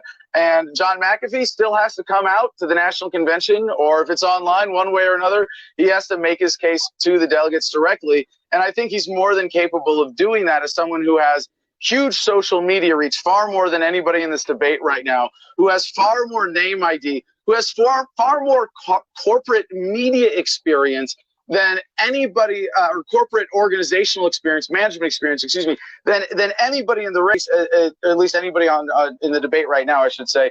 And I think what he brings to the ticket is so powerful and so incredible. And this message of localization is really uniting people. And that's what we're showing with this. I've also been endorsed, not just by John McAfee, but Cynthia McKinney, former Green Party nominee for president, 6-term Democrat congresswoman from Georgia. And I want to respond to something Sam Robb said in the prior statement, where he said, saying that we're going to end the federal government is terrifying. Where do you get this? I've been going out for 2 years talking to people. They love this idea. Secession is extremely popular. If anything, you giving them an option of, well, I'm going to go off the cliff at 10 miles an hour, that's terrifying. Being stuck with the duopoly, not having a real alternative, that's terrifying. And the numbers prove it, Sam. You haven't gone out and talked to people. You haven't reached regular Americans with a real message that gives them a real alternative. This is why at one point recently I had raised 10 times as much money as all other candidates in this race combined. Your numbers would suggest, Sam, that people are afraid of what you're offering because it's not a real alternative. What John McAfee and I are offering is a real alternative. Thank you, Mr. Kokesh. Our final question is to Mr. Behrman. Mr. Behrman, you have called, if we, how do we fund programs like Social Security and Medicare in a Behrman presidency? Do we fund them at all? And what happens to the people that live on those benefits currently if we end them? So this is kind of a loaded question because it assumes that we should have people live until they're 60 or 65 and get on Social Security. We need to get off of that program. And I'm going to defer to the new American Dream, which basically sets us up in a way that usually people buy their first home when they're about 30. They get a 30-year loan, a 30-year mortgage. They're still paying that until they're almost ready to retire. And so when they get their Social Security, they have to take that Social Security. And if they've successfully paid off their house and haven't done any second mortgages or anything else, they're going to be using all that Social Security money to pay their property tax. This is a completely flawed system. We need to get rid of all the taxes, all the income. And when we do this, I mean, think about it. When we were put here on this earth, whether by God or evolution, whatever you believe in, did we ever have to work 40 hours a day to feed ourselves and keep a shelter over our head? No, that's absolute nonsense. We need to scrap this idea that we need to work 40 hours a week. We should, especially when we have technology that has influenced everything so that we produce more with less work. A single farmer can produce enough food to feed tens of thousands or hundreds of thousands of people with just his own labor. Why is it we are working so hard when we should be able to work a lot less, retire a lot younger, and we should not have 87% of America in debt? We fundamentally need to change this system, and most of this is all built on top of taxes and government programs that put everybody into debt. We scrap those, and everyone will be fine when we get rid of these programs. All right, we're now moving to the next, actually my favorite part of this whole debate, which is the candidate questions. The way this works, each candidate has up to 1 minute to ask another candidate. You get to pick a question, and it's 2 minutes to answer. The first question will come from Mr. Vohra. Mr. Vohra? You're muted, or I can't hear you. Sorry, you're right. I was muted. My question is for Adam Kokesh. Adam, I've gotten to quite a few debates, not about my positions, but about your positions, which is that people have been insisting that your position of localization allows for forcible tax funding of public schools and government-funded schools as long as that is done at the county level or the state level. My position is that your position is not that at all, that your position says that you pay for whatever you want, and if you and 10 of your friends want to get together and hire some teachers, go ahead and do that, but you have no right to tax your neighbors without their consent. So can you please settle this debate that I've been getting in about your positions? Yeah, thank you so much, Arvin. I appreciate the opportunity, and I'll return the favor here in a second. The misrepresentation of this platform that we've seen from some of the candidates who aren't in this debate today being somewhat dishonest is obviously created a false image where what I'm proposing is one first step in localization that we can all take together. That's what we need to do to win elections. That's what politics is about, building coalitions, making friends, sharing ideas that you're passionate about. And that's why I love it. If you're doing it right, politics is a lot of fun and very rewarding. And when it comes to this idea of localization, you know, Arvin, that my ultimate goal as a voluntarist, not a minarchist, not an anarchist, someone who says, as per the Libertarian Party platform, where government exists, it must be voluntary, that the way we get to a voluntary society is by localizing government down to the community level. And this is also how we build winning coalitions. I love the quote from Larry Sharp, who says, a libertarian is someone who says you can be as liberal or as conservative as you want, as long as you don't force it on anybody else. I think the Libertarian Party as a whole would really do well to really internalize that message. And instead of making it about this is what society has to look like and government should this and shouldn't that, but to just say, look, you can have as much or as little government as you want, as long as it's voluntary. When you force people into a centralized coercive system, you take away that choice. I want every single American to have the opportunity to create a new system, to create a system based on their values, set up to meet their needs. That's the goal. Yes, Arvin, my platform is embarrassingly moderate. I'm talking about eliminating only 3 out of 22 million government jobs. Less than 1 in 7 government full-time employees work for the feds. And yes, the states would be allowed to continue until they dissolve down to the county and ultimately the community level. I think that kind of moderate unifying principle platform can get us to victory, and if not, at least a breakthrough year for the LP. Thank you, Mr. Kokesh. The next question will come from Mr. Robb. Mr. Robb? Yes, sir. This is for Brian Ellison. So, Brian, you and I come from very different backgrounds. You know, I'm much more of I guess you would call it a traditional former Republican, conservative, from the right, coming, very socially conservative, coming into the Libertarian Party. You're obviously coming in from the left.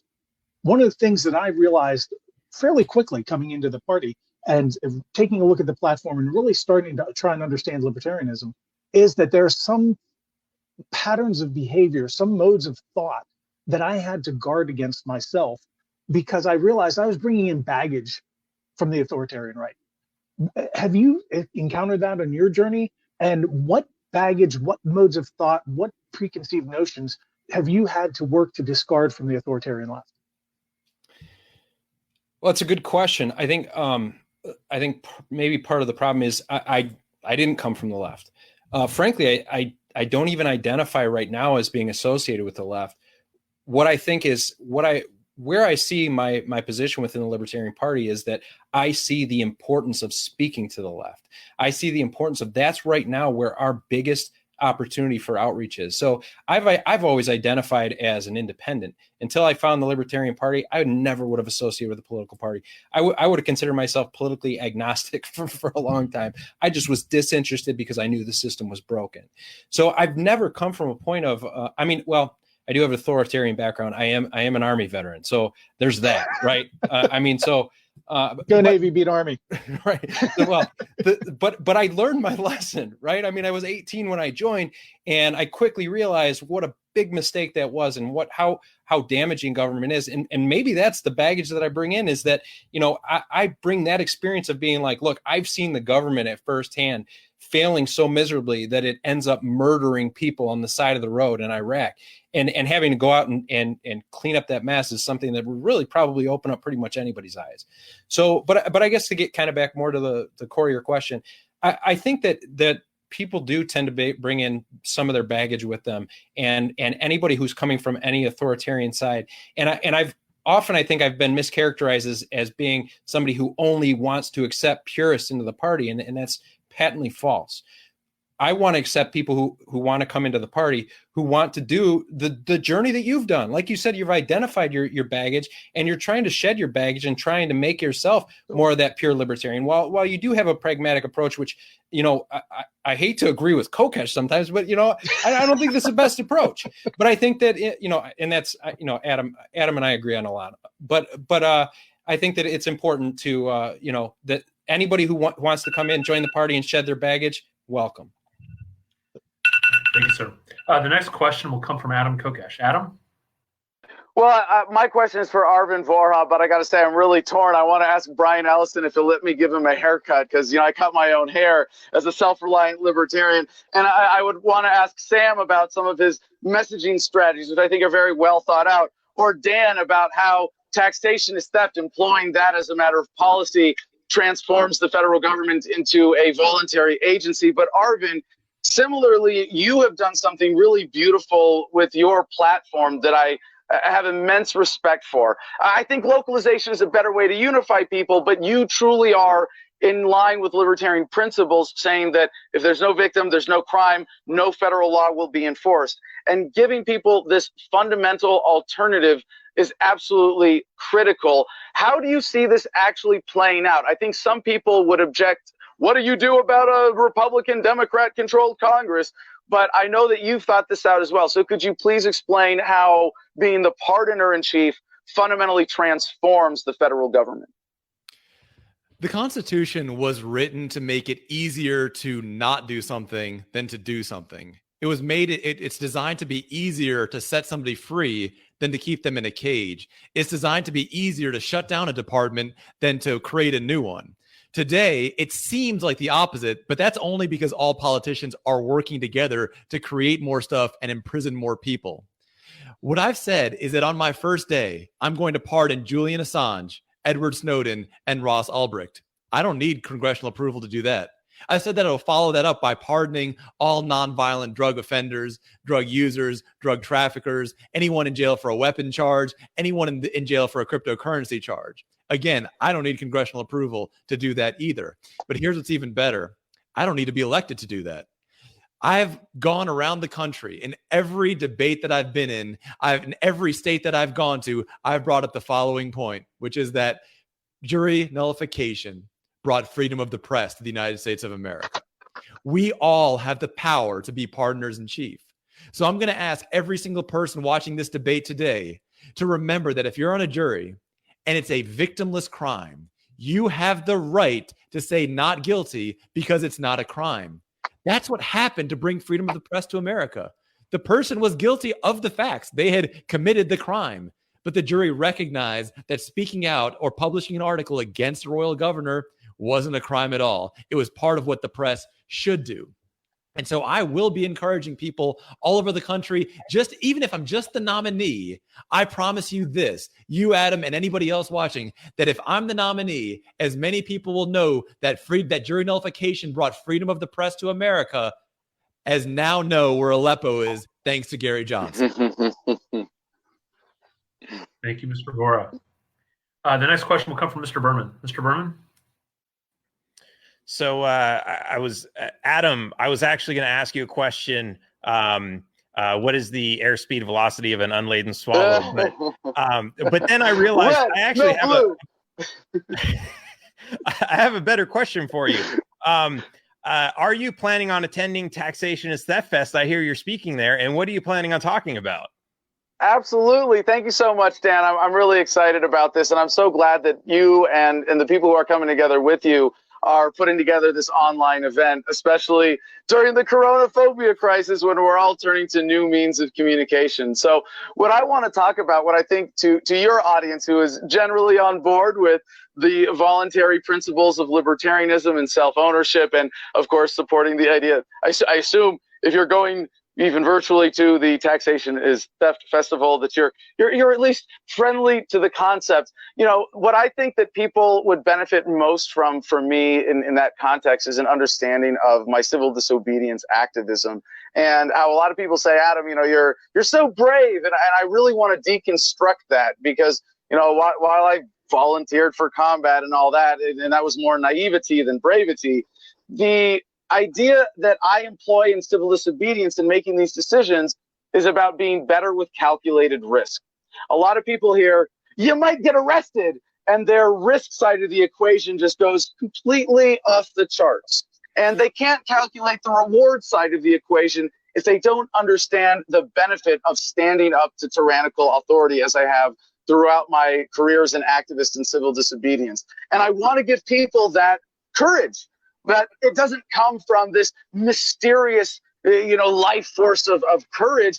It's confidence in your calculations, confidence in your principles. And that's what I want to give to your audience, Dan. I'm really grateful for the opportunity to share that with them. And for your asking me this question, giving me the chance to share another part of what I think I bring to the table as a nominee who's been a, nationally known, globally renowned even civil disobedience activist. So thank you, Dan. Thank you, Dan and Mr. Kokesh. The next question will come from Mr. Ellison. Mr. Ellison?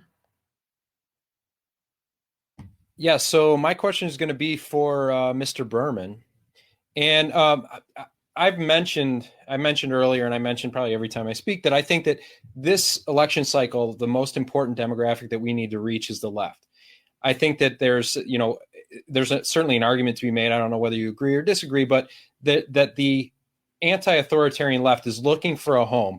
Bernie's not their leader, even though that's who they've clung to, and they belong in the Libertarian Party, but we have a hard time speaking to them. with your slogan of taxation is theft, which seems like something that would just be immediately turn off somebody who is so used to thinking that government is the solution to all their problems, I feel like maybe you might have a hard time reaching that demographic. Like, how would you deal with that situation, and how would you tailor your message to be able to talk to that audience? That's a great question, and you're absolutely right. Now, and especially because historically, the libertarians pull from the right very easily, and since the left is so screwed, they have a terrible candidate running that nobody on the left even likes. It's a perfect opportunity for us to use this time to reach them. And yes, taxation is theft is usually a bit jarring for them, but the first question I usually ask them if they object to that is, well, do you like all this money being taken from you to use to buy bombs to drop on people in foreign countries? And of course, they say, well, no, I don't like my money being spent for that. Do you like money being taken from your paycheck and used to lock up your brothers and sisters because they wanted to smoke a little weed? Oh, no, of course I don't agree with that. So absolutely, that's an amazing message. But going back to the new American dream, and I posted an amazing video of that on my YouTube channel, youtube.com/taxationistheft. And that video really describes it, and it points out that taxes create poverty. The reason we're dependent on these systems, we're dependent on welfare, we're dependent on jobs, we're dependent on Social Security, is because the government has created so many programs that have put us all in debt and taxes us so much that it makes it impossible for us to pay any of that debt off. We are perpetually in debt. And of course, that works out great for the big corporations that are buying off their friends in Congress, because that means we're all sitting here begging, please, can I have more hours at work? Which means we're willing to accept lower wages. So this even solves the minimum wage problem. And I've shown this to so many people on the left, so many Democrats, Bernie Sanders supporters, Andrew Yang supporters. They see this and they're amazed and they're like, wow, you're absolutely right. If we get rid of the taxes and we get rid of the regulations, we actually can have prosperity for everybody in this country. Thanks, guys. All right, we've got a couple questions, general questions we're going to hit now. And the first one looks like it will be to Mr. Robb. Assuming that you're not, and this question is going to go to everyone, assuming that you're not successful in your campaign for president, do you commit to supporting the eventual nominee of the Libertarian Party, no matter who it is? And would you be interested in running for vice president, and why or why not to each? Okay. So first part of the question, if I'm not successful in the nomination, am I going to support the eventual nominee? And honestly, at this point, I think I'm going to say yes.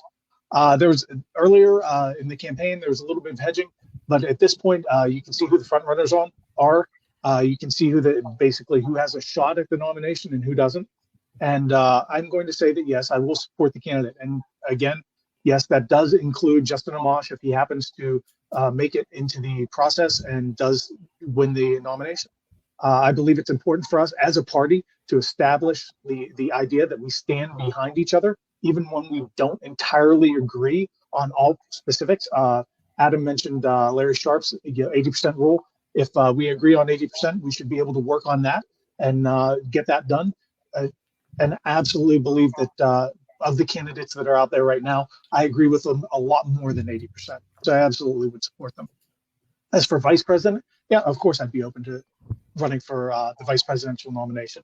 I think that depending on the candidate, I could bring a certain amount of good qualities to the campaign.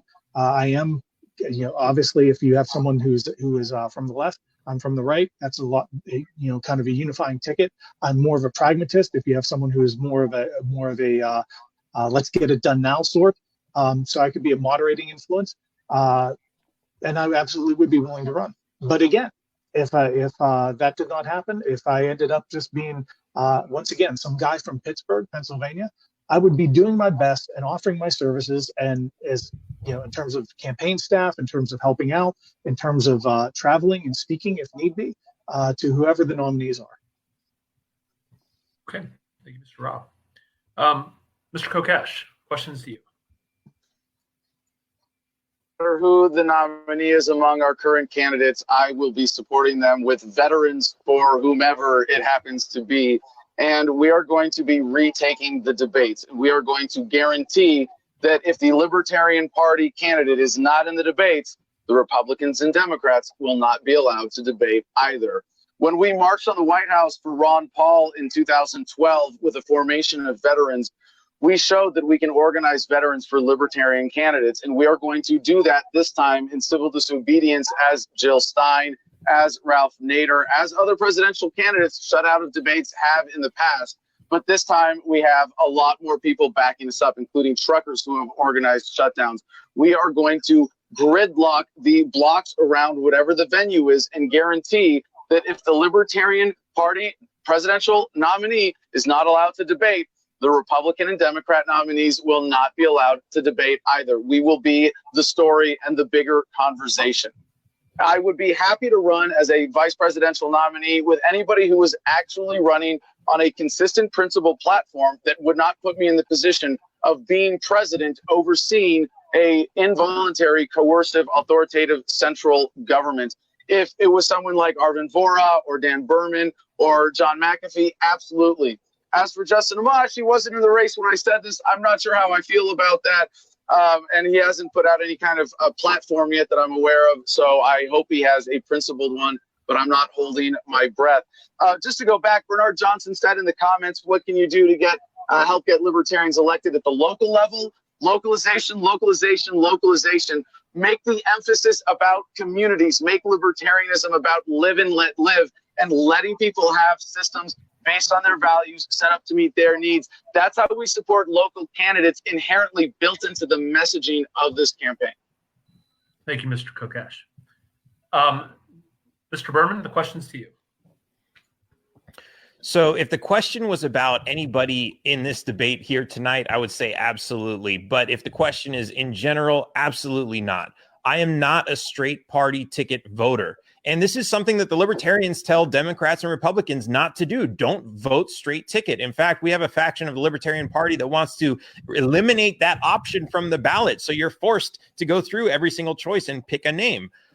This doesn't make any sense. I'm not the kind of person who would even buy a 30-year adjustable mortgage. Why? Because you're agreeing to an interest rate that you might have now, but what's it going to be in a year, 5 years, 10 years, 30 years? You never know. So why would you commit to something like that? Why would I commit to backing a candidate who I don't even know who that is? It doesn't make any sense, and I would absolutely never do that. And in fact, that's why I'm not a lifetime member of the Libertarian Party, because who knows where the party could go. It's very possible that this party could be taken over by Republicans. They've tried it before. They'll try it again. They might be trying it right now. As Adam pointed out about COINTELPRO, there are plenty of operatives already within this party. If it gets taken over and takes a completely different direction, I don't want to be labeled as a lifetime member and say, hey, I committed for a lifetime, because that's not a realistic commitment that anybody can make. You cannot realistically commit to the unknown. That's not practical. That's not,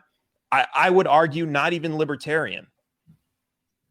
Thank you, Mr. Behrman. Mr. Ellison. Yeah, so if you would have asked me this question a few weeks ago, it would have been an emphatic yes. I would support everybody who was actively campaigning within the field. While I don't agree with everybody's positions, I don't see anybody as being really. There's a couple issues where I think some people maybe conflict with the platform, but generally, I think the people that had been running represent libertarian principles and represent them fairly well. And so the problem is that now we have a Republican, a conservative. Well, let's not call him a Republican because he calls himself an independent, and then now whatever. But with Justin Amash in the race, I mean, he's a conservative. He's a constitutional conservative. I think it was the first question in this debate. We talked about what is messaging. What was it? Was being on message or winning votes more important? And it came down to a point of being honest. And I think being honest is important. And I mentioned that at that point that I think that it's important that we're honest as a party. And so am I going to support somebody who I think is dishonestly representing the message of libertarianism? No, I won't.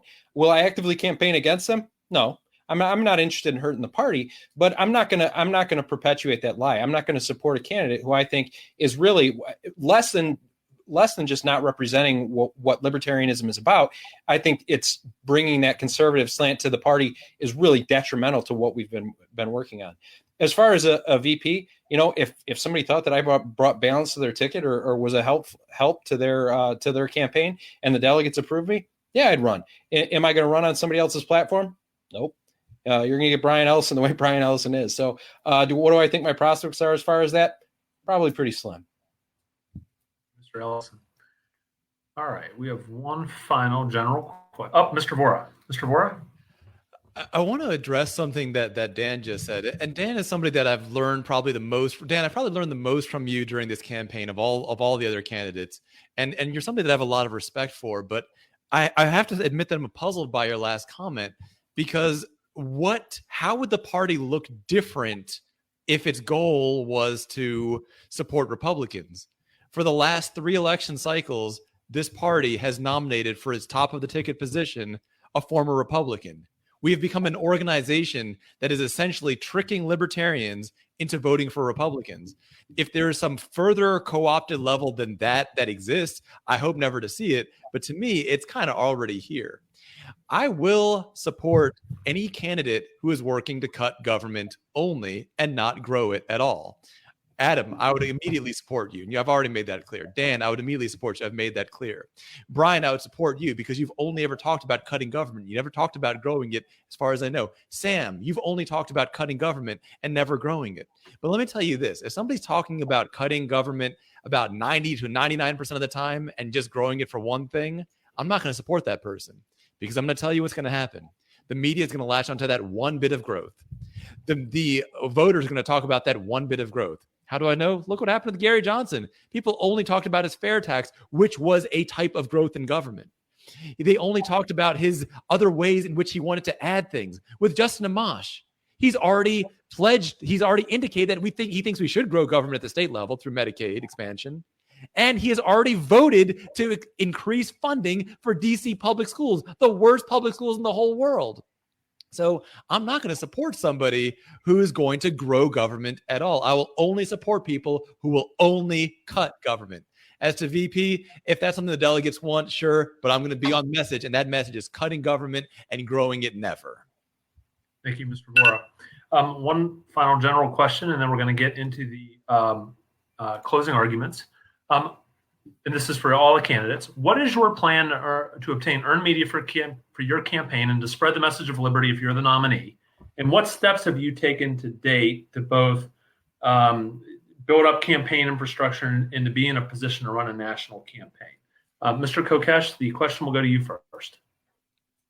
Oh, thank you, Chris. That's a very important question for the delegates to consider when we're considering who the nominee is, who's coming in ready, who's got the organization. And I want to start with a shout out, since you asked about earned media, to my press secretary, Marcus Pulis in Indiana, who has done an amazing job for this campaign. I've been doing 2 interviews a day most days, and it's just been an amazing opportunity to connect with people who you wouldn't normally talk to in the course of regular activism if you're not doing something to get out of the libertarian bubble. And that's what I've done my entire career as an activist. Civil disobedience, organizing street theater, organizing protests where you actually get people's attention and get the earned media that comes with doing something meaningful and significant, by being that middle finger to the man, by being the guy dancing at the Jefferson Monument or with the shotgun in Washington, D.C., or shutting down the debates with a formation of veterans, making sure that the Libertarian Party candidate is allowed to debate no matter who it is. I have a great track record I will stand behind every day and measure up against the other candidates here in terms of getting earned media with activism, with creative messaging. And that would be incredible if we had a candidate who had that kind of skill set. And I hope to support whoever the nominee is with that skill set in whatever capacity I can. We've raised more money than any other candidates at this point. We've got a great campaign manager who's been with me for 2 years, Elijah Gitzarelli in Rhode Island. We've got incredible coalition groups, victims of family law, stoners, Christians, exotic entertainers, GSM, gender and sexual minorities, gun owners, first responders. I'm afraid off the top of my head I'm leaving somebody out, but we bring all of this organization to the campaign, to the race, to the Libertarian Party. And I think that this makes it really clear that this is a message that works. Localization, the everybody gets what they want strategy. Get rid of this coercive central authority. Let's have a peaceful transition in which we get to take back what has been stolen from us. Restore America, make it about freedom, take back our heritage, our birthright. That's what localization is about, and it's working. Thank you, Mr. Kokesh. Mr. Behrman? Yeah, I mean, those are all really great ideas, and of course, I have a big yellow hat that gets a lot of attention. But ultimately, all of this comes down to really one simple answer: hire a professional. There are professionals who are out there who are willing to help us, who already have connections with all of the major media and can get us in. It's just a matter of money. We talk about how we're all being deplatformed and censored from Facebook and YouTube and Twitter and all these other places.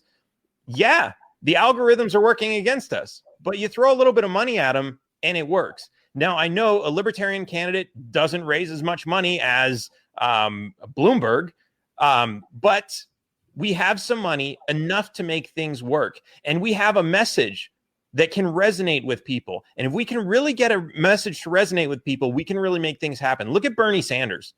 Most of his donations were $5 donations from people who didn't have a whole lot of money, and he got very far. Now, I don't want to praise his platform or anything like that, but his strategy for raising money and getting media attention was amazing, and it worked, and it got him a lot of support. We as libertarians, we always like to do things differently, right? We don't want to take on the original system. We don't want to do anything that resembles government or any of these existing systems. But the reality is, there are people who are experts in all of these fields that libertarians usually don't know how to do on their own. And they reject the idea of hiring professionals, whether it's marketing, advertising, public relations, communications. They reject the idea that we should hire insiders. But there's absolutely nothing wrong with that, because for the most part, they don't even care about politics. All they care about is who's giving them money, and we can make that work for us. Thank you, Mr. Behrman. Mr. Ellison? Yeah, so you brought up earlier, when it comes to earned media, you brought up the my campaign for Congress in 2018, where I was successfully able to get international press coverage just by essentially through a viral Facebook post. We ran a campaign to arm the homeless, and it was something that on its face didn't seem to resonate libertarian principles, but certainly the underlying principles were very libertarian. And what it did was it gave us an opportunity. People looked at it and said, "What the hell is this guy talking about?" And it got me a whole bunch of interviews. I mean, I can't even remember them all. Vice, Newsweek, RT, Fox News. A ton. I mean, we were all over the place for a couple of weeks. And I think that the way that we're going to get earned media moving forward is by doing interesting things. Arm the Homeless worked because at the time, gun control was a very big topic. People were talking about gun control. And here we were, instead of playing into their narrative and saying, yeah, we support gun control or we're opposed to gun control, we said, you know what, we're going to take this in a completely different direction. You guys want to take away guns? We're going to give away guns. And who are we going to give them to? People that you probably don't want to have them. And people stood up and listened to it. And by saying something like that, we were able to convey libertarian principles through the media that we earned. And so that's how we're going to get earned media. I mean, this is something that I've done. Upon that, I've also done all kinds of civil disobedience, not as much as what Adam did, because he's been doing it for years. I did it for one campaign cycle. But we ran the war on cops. I took a YouTube channel from 0 to 5,000 viewers in a matter of about 2 weeks before I was arrested and given a restraining order from every uniformed law enforcement officer in the world. So that's how we're going to get earned media coverage, is by doing things that other candidates are not willing to do. Thank you, Brian. Mr. Vohra, before we go to you, I am going to take a little break here. For our viewers that are watching on Facebook and live, we've got a poll, and we would ask that you go in and you vote in that poll. The poll is down at the bottom. It's going to be lpky.org. Dan, you got a bad link. Give us a good link, Dan. lpky.org/4debate is the poll link. And we're going to keep putting that up, as we get going. Please vote. It is important. It does determine some things we've got coming up. Go ahead, Mr. Vohra, with your answer to this question, please. Let's talk about not just how you get the media, but what you do with it. Listen, whoever our nominee is going to get a lot of media. Gary Johnson got a lot of media. Bob Barr got a lot of media. As vice chair, I got a lot of media. As a candidate, I've gotten a lot of media. I've been interviewed by major media in the United States as well as abroad. The question isn't so much what are you going to do, how much media you get, but what you do with the media. And we saw what Republican lights did with the media. We saw what Bill Weld did with his major CNN media, which is he squandered it on endorsing Hillary. Recently, the Ron Paul Institute evaluated one of Justin Amash's 10-minute major media interviews and pointed out that in those 10 minutes, he managed to say nothing libertarian at all. That's the kind of nominee that we don't want. Listen, Justin Amash is going to get a lot of media, and he's going to waste all of it on just virtue signaling and other types of nonsense. He hasn't said anything libertarian yet in any of his major media interviews that I've seen. He couldn't even say anything about cutting government to reason, the most libertarian-friendly media you're ever going to see, ever. Here's what I've done with the media that I've gotten. When I did the Libertarian Party State of the Union response, that was seen. It was the second most popular response in history on YouTube, and it was then picked up by Glenn Beck and showed to his millions of viewers on his TV show. That hardcore libertarian message about abolishing government schools, ending the welfare state, ending the income tax, getting rid of the FDA, that went extremely far. I've had the things that I've said to one media reshared by many other media. For example, a quote that I had on RT was retweeted by WikiLeaks and shown to their thousands and thousands of fans. I can promise you this. I don't think I can get you more media than Justin Amash. But I will say this, whatever media I do get, I'm going to make the most of it. I'm going to say more libertarian things in 10 seconds than he's able to not say in 10 minutes. If you want to learn more about that, check out some of my clips at votevohra.com. All right, Mr. Robb.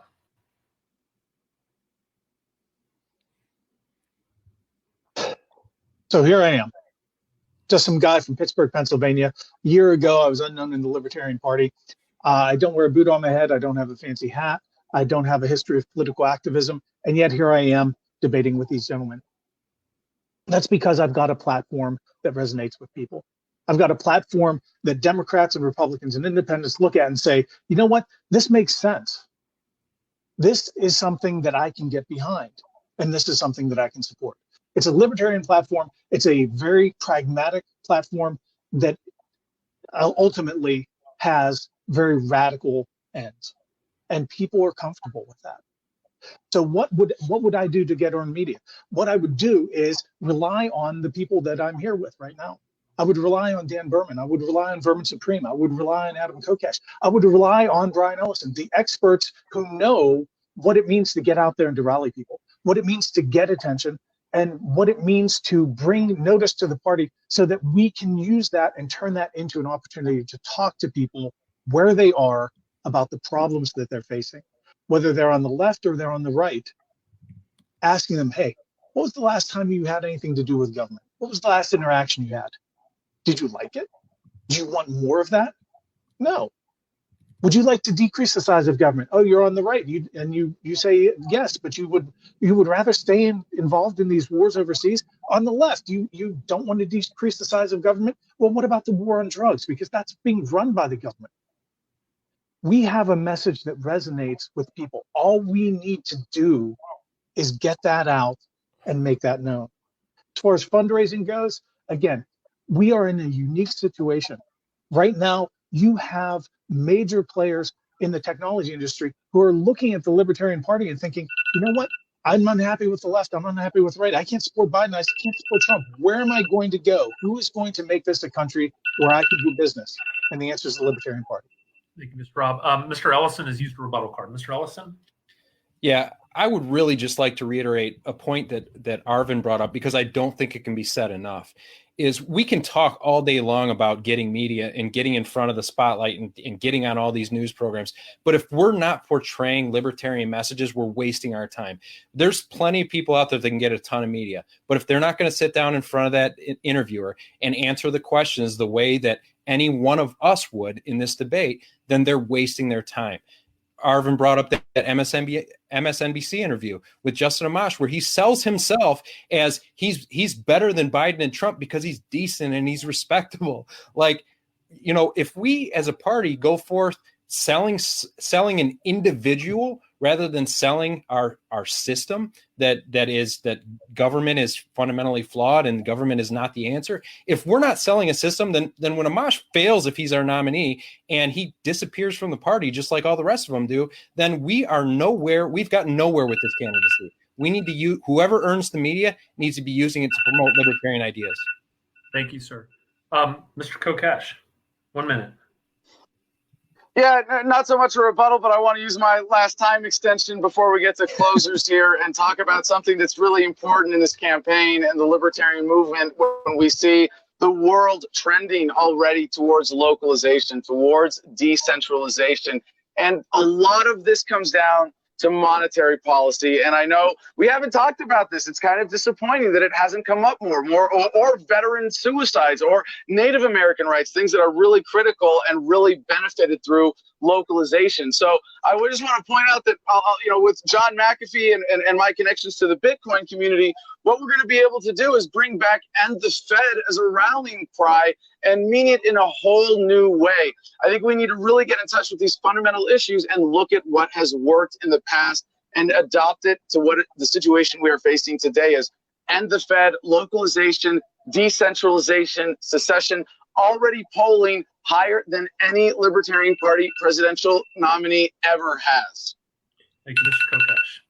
All right, we're going to now proceed to a closing argument time. Now, I want to be clear. The way this works is if you haven't used an extension card, you get more time. And so, Mr. Behrman, you're going to get, or Mr. Berman, you're going to get 4 minutes. Mr. Ellison gets 3. Mr. Vohra has 4. Mr. Robb has 5. Mr. Kokesh has 3. So we just automatically added the extension onto the end of your time. That's how these work. The first closing will be for Mr. Berman. You've got 4 minutes, sir. Awesome. So, of course, again, I want to go back to the new American dream.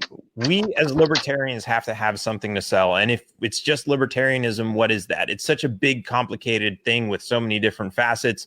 People are like, what's that about? And yeah, you can sell it to them. But for a lot of people, it's what's in it for me. What does a free market get for me? What does ending the drug war get for me when they have a sick grandmother or a cousin with diabetes or whatever the case may be?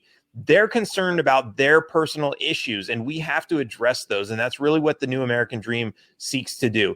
It says, look, we understand you have issues that are outside of the scope of what libertarians usually promote. And we have to show them that if you fix these problems, if you apply this solution, that you will solve your problems. You will get affordable health care, and you don't need to steal from somebody else in order to make it happen. You won't have to worry about job security or immigrants taking your jobs or being replaced by a robot. You won't have to worry about that because our lives will be built on a solid foundation that doesn't have any debt.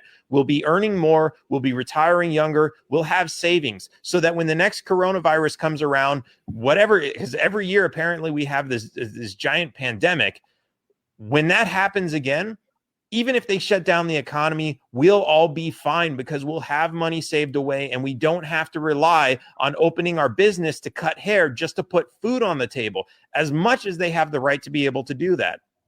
This is so, so important. I've talked to so many people, especially from the left. It's easy for the right to come over to the Libertarian Party because they come over, they like guns, they hate taxes, and hey, libertarians are totally on board with that.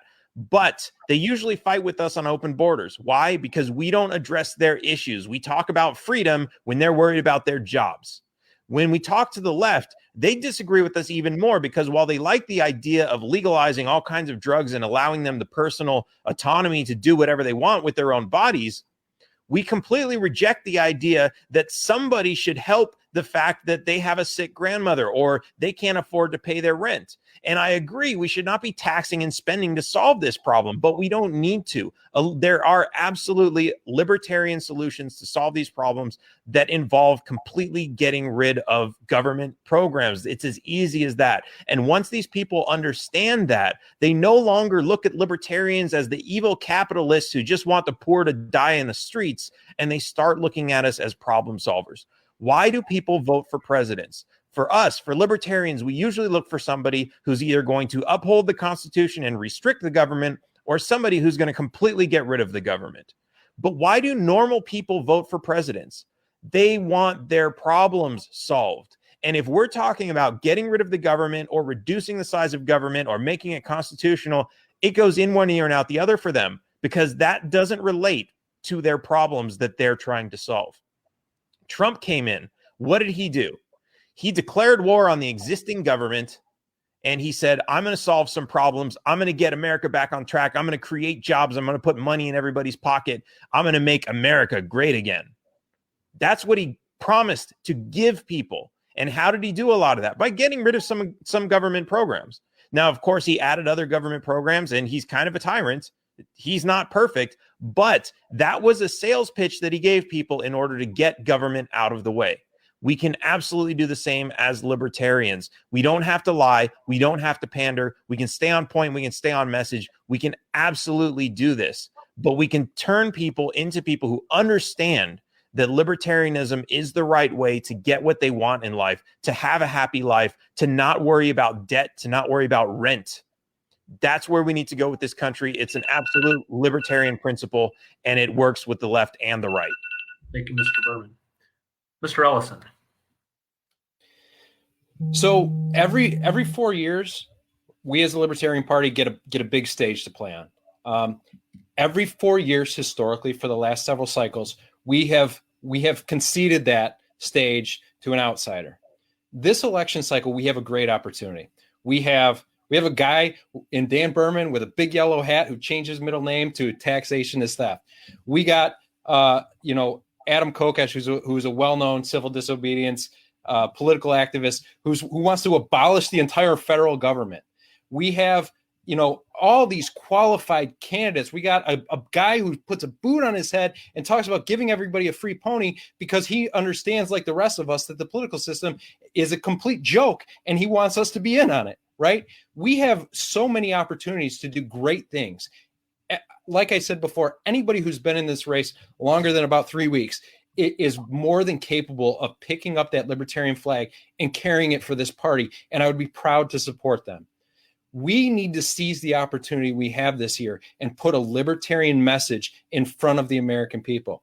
They need to hear it. This platform that we're going to give to whoever the candidate is going to elevate whoever this individual is. Stop looking for somebody who's already elevated, and let's elevate one of our own. Let's prop somebody up who's earned it, who's put in the time, who knows the talking points, and who can sell libertarianism to the American people. And whether that message is abolishing the federal government, whether that message is that the political system is a joke, whether that message is that taxation is theft, whatever it is, we need to be sending that libertarian message rather than any type of other Republican light or constitutional conservative message. This is a huge opportunity for the Libertarian Party, and we really need to embrace it. So I implore all of you, even if you can't support me, even though I'm probably the best spokesman on this stage, on this live stream, support one of the other candidates that is on this debate. Support one of the candidates that has been putting in the work. Support a candidate that understands and convey the principles of libertarianism. Thank you, Mr. Ellison. Mr. Vohra, 4 minutes. You're muted, sir. Not long ago, I was on the biggest network in India, reaching hundreds of millions of people. And this was during the busiest time. This was during the UN General Assembly meeting. And the question came up, what should we do about Kashmir? And I gave them the libertarian answer. They should be a free and independent state to do whatever they want to. And Adam, I thought of you at the time because I remembered that you, because you'd stood on principle, had gotten essentially kicked off your own show on RT. You fought the good fight, even though it cost you. Other great leaders, Ron Paul, fought the good fight, even though it cost him. He stood up against the drug war at the height of its popularity. What makes people like Adam, what makes people like Ron Paul so inspiring to me is that you guys have been willing to fight the cultural war. You've recognized that libertarianism is not an inch deep, thick layer of political thought or political law or political philosophy, but rather it's about how you live your life through and through. And that's why I respect you, Dan. That's why I respect you, because you've opted out of even living inside the United States. You live in Mexico. You use the idea of making governments compete for your citizens, your business, make them compete for your indirect monies or your productivity. And that to me is what libertarianism is.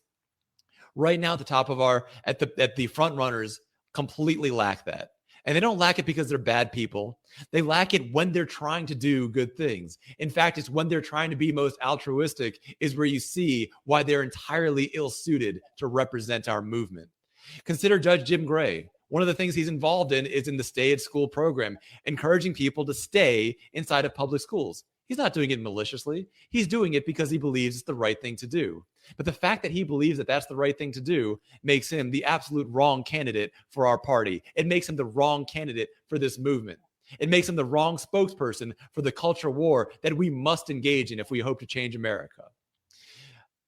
To compare that, it's not that I believe in only capitalism and only privacy and only trying to make money for yourself. One of the programs that I've been blessed to be a part of, has been the AP Homeschool Project. That's aphomeschool.com. It's the opposite of stay in school. It's get the hell out of school and do something better. Be a better parent. Be a better student. Be a better teacher. Do something without government involvement. Libertarianism isn't just skin deep. It goes much deeper than that. Justin Amash, when he was being altruistic with your monies, when he was being altruistic with your taxes, was trying to give more money to DC public schools. I assume he was trying to help them. I don't think he meant anything malicious by it. But the fact that he thinks that's the right thing to do makes him the wrong candidate for this position. In 2008, we had a choice between Bob Barr and Dr. Ruart. Dr. Ruart, a deep principled libertarian who, like any anarchist, any voluntarist, will say the government shouldn't be involved in anything. Even those things most incendiary, age of consent was brought up earlier, even areas like that. She said government has no place. And because of that, the delegates chickened out and voted for Bob Barr. In 2012, they chose Gary Johnson over Lee Wrights. In 2016, they chose Gary Johnson again over Darryl Perry. And right now, we are once again at the crossroads. But you don't have just one choice. You have multiple choices for incredible candidates, people who I would be proud to support. People like Adam Kokesh and Dan Behrman. You guys have done an amazing job, and I'm proud to be on the stage with you. We here have a choice to make now. Are we ready to actually fight for our principles? Are we ready for this culture war? Are we ready to change America? Or are we going to repeat the mistakes of the past 3 election cycles and be nothing more than an organization that tricks libertarians into voting Republicans? Voting for Republicans. I know what my answer is going to be. And if you want to learn more about my campaign, please join us at votevohra.com. Thank you, Mr. Vohra. Mr. Robb? Okay. So one of the things that politicians take from us all the time is our money, our effort, takes our time. So one of the things I'm going to give you back is some time. I've got 5 minutes. I'm not going to use it all. But I do want to talk to you and give you an idea of where I'm coming from, part of my campaign. Speaking from my personal experience, as you can see here on the graphic, I'm a member of an organization called killthecan.org. That's an organization, a website that support for people quitting nicotine. 1,213 days ago, I put down a can of Copenhagen and said, that's it, no more, I'm done. And the individuals at Kill the Can helped me kick that habit. Actually, they would give me a hard time for even calling it a habit because it's not a habit, it's an addiction. And what we have here after 100 years of failed experiments with big government in the United States is an addiction. People are addicted to government. They're scared of the idea of what they might have to do without it. They feel like they need it in order to make it through the day and make it through their lives. And one of the things that I've learned by being involved with KTC and being involved with the addiction community is that people only change when they're ready. You can't force it. What we see right now in America is a lot of people who are ready. They're looking at the government and its response to this pandemic. They're looking at the government and the election that's coming up. They're looking at the candidates that the 2 fossil parties are throwing up. And they themselves, they're feeling the bile rise because they are done with life as usual and they want something different. And I know from my time dealing with people who were ready to kick the addiction of nicotine, that those are the people that we can reach. Those are the people that we can turn into some of our best allies and some of our best supporters. My goal is to get them in 2020, to get them voting for us. My goal is to see those same people in 2024 campaigning for us. And my goal is to see those people in 2028 supporting us, campaigning for us, and celebrating victory as we stand on the smoking ruins of the two fossil parties and elect a libertarian president again. We can't do that by ourselves. We need voters from the left and voters from the right who are primed and ready to hear and respond to the libertarian message. And we need somebody to get out there and give that to them.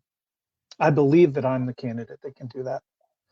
I believe that I can communicate to the left and speak to them in a language that they understand. I believe that I can do the same with the right, that I can bring them together and help them understand that the Libertarian Party is the party that wants to help them solve their problems, that wants to show them how they can live the lives that they want to live. But we need someone who is able to go and reach them where they are, because they're not going to come to us. This is a political search and rescue mission.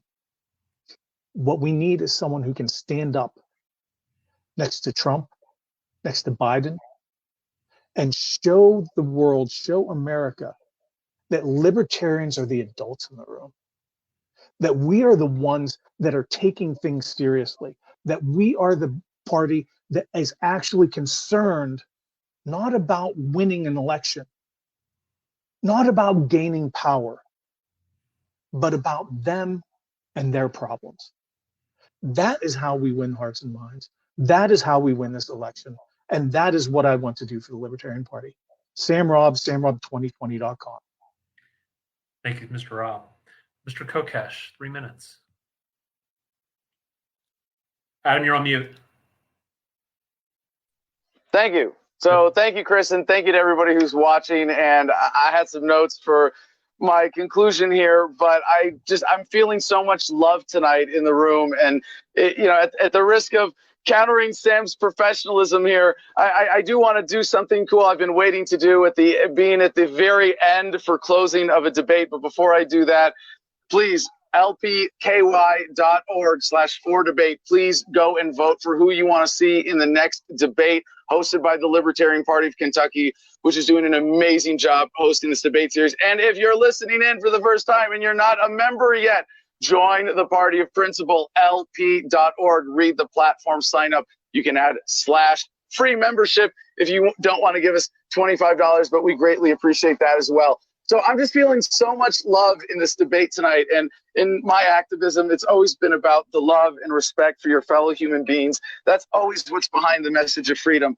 So we're going to get off of No Force One here, our campaign bus that we've been hustling around the country with for the last 2 years, making so many friends, getting this message out, spreading so much love and connecting with Americans all over the country. And I want to show this is the Garden of Freedom. This is how you live it. This is what I do. This is where I am living my American dream. Localization, the everybody gets what they want strategy. This is how we give everybody the chance to have their dream fulfilled too. So beautiful Arizona sunset, as is so typical out here. I hope that we can take this campaign back on the road, spreading the love. Thank you to all my fellow candidates joining me tonight. It's been a wonderful experience. You guys are all wonderful. And again, thank you, Chris and Dan and Christy, for making this happen in the Libertarian Party of Kentucky. Mwah. Peace and love, y'all. Good evening, and thank you all for participating in our debate series in this, our second to last debate of the season. If I could get all the candidates on the stage, there we go. Big smiles. We're going to post them on Facebook. You're going to be stuck in infamy. Big smiles. Screenshot it. Thanks, guys, for tuning in. Just to conclude, we've got a poll up. It's going to be up for just a couple more minutes after we conclude. Wanted to thank the candidates for their participation, their time tonight, spreading libertarianism, for their activism. It's important. Everything that we're doing is important. This message is important. People are fighting the fight all over. We've got a big debate coming up Saturday night. We're going to be posting poll results from this and Saturday night. And again, it's going to be determined based on raw votes. But we'll have a winner tonight, and then we'll have raw votes, and the raw votes will determine the Saturday night invitee. A couple more minutes to vote after we close down. Thank you for the candidates for coming tonight, and check out our page, lpky.org. In addition to joining the national party, and if you're from Kentucky, please join our state affiliate. Help support our efforts. Thank you all, and this concludes our debate tonight.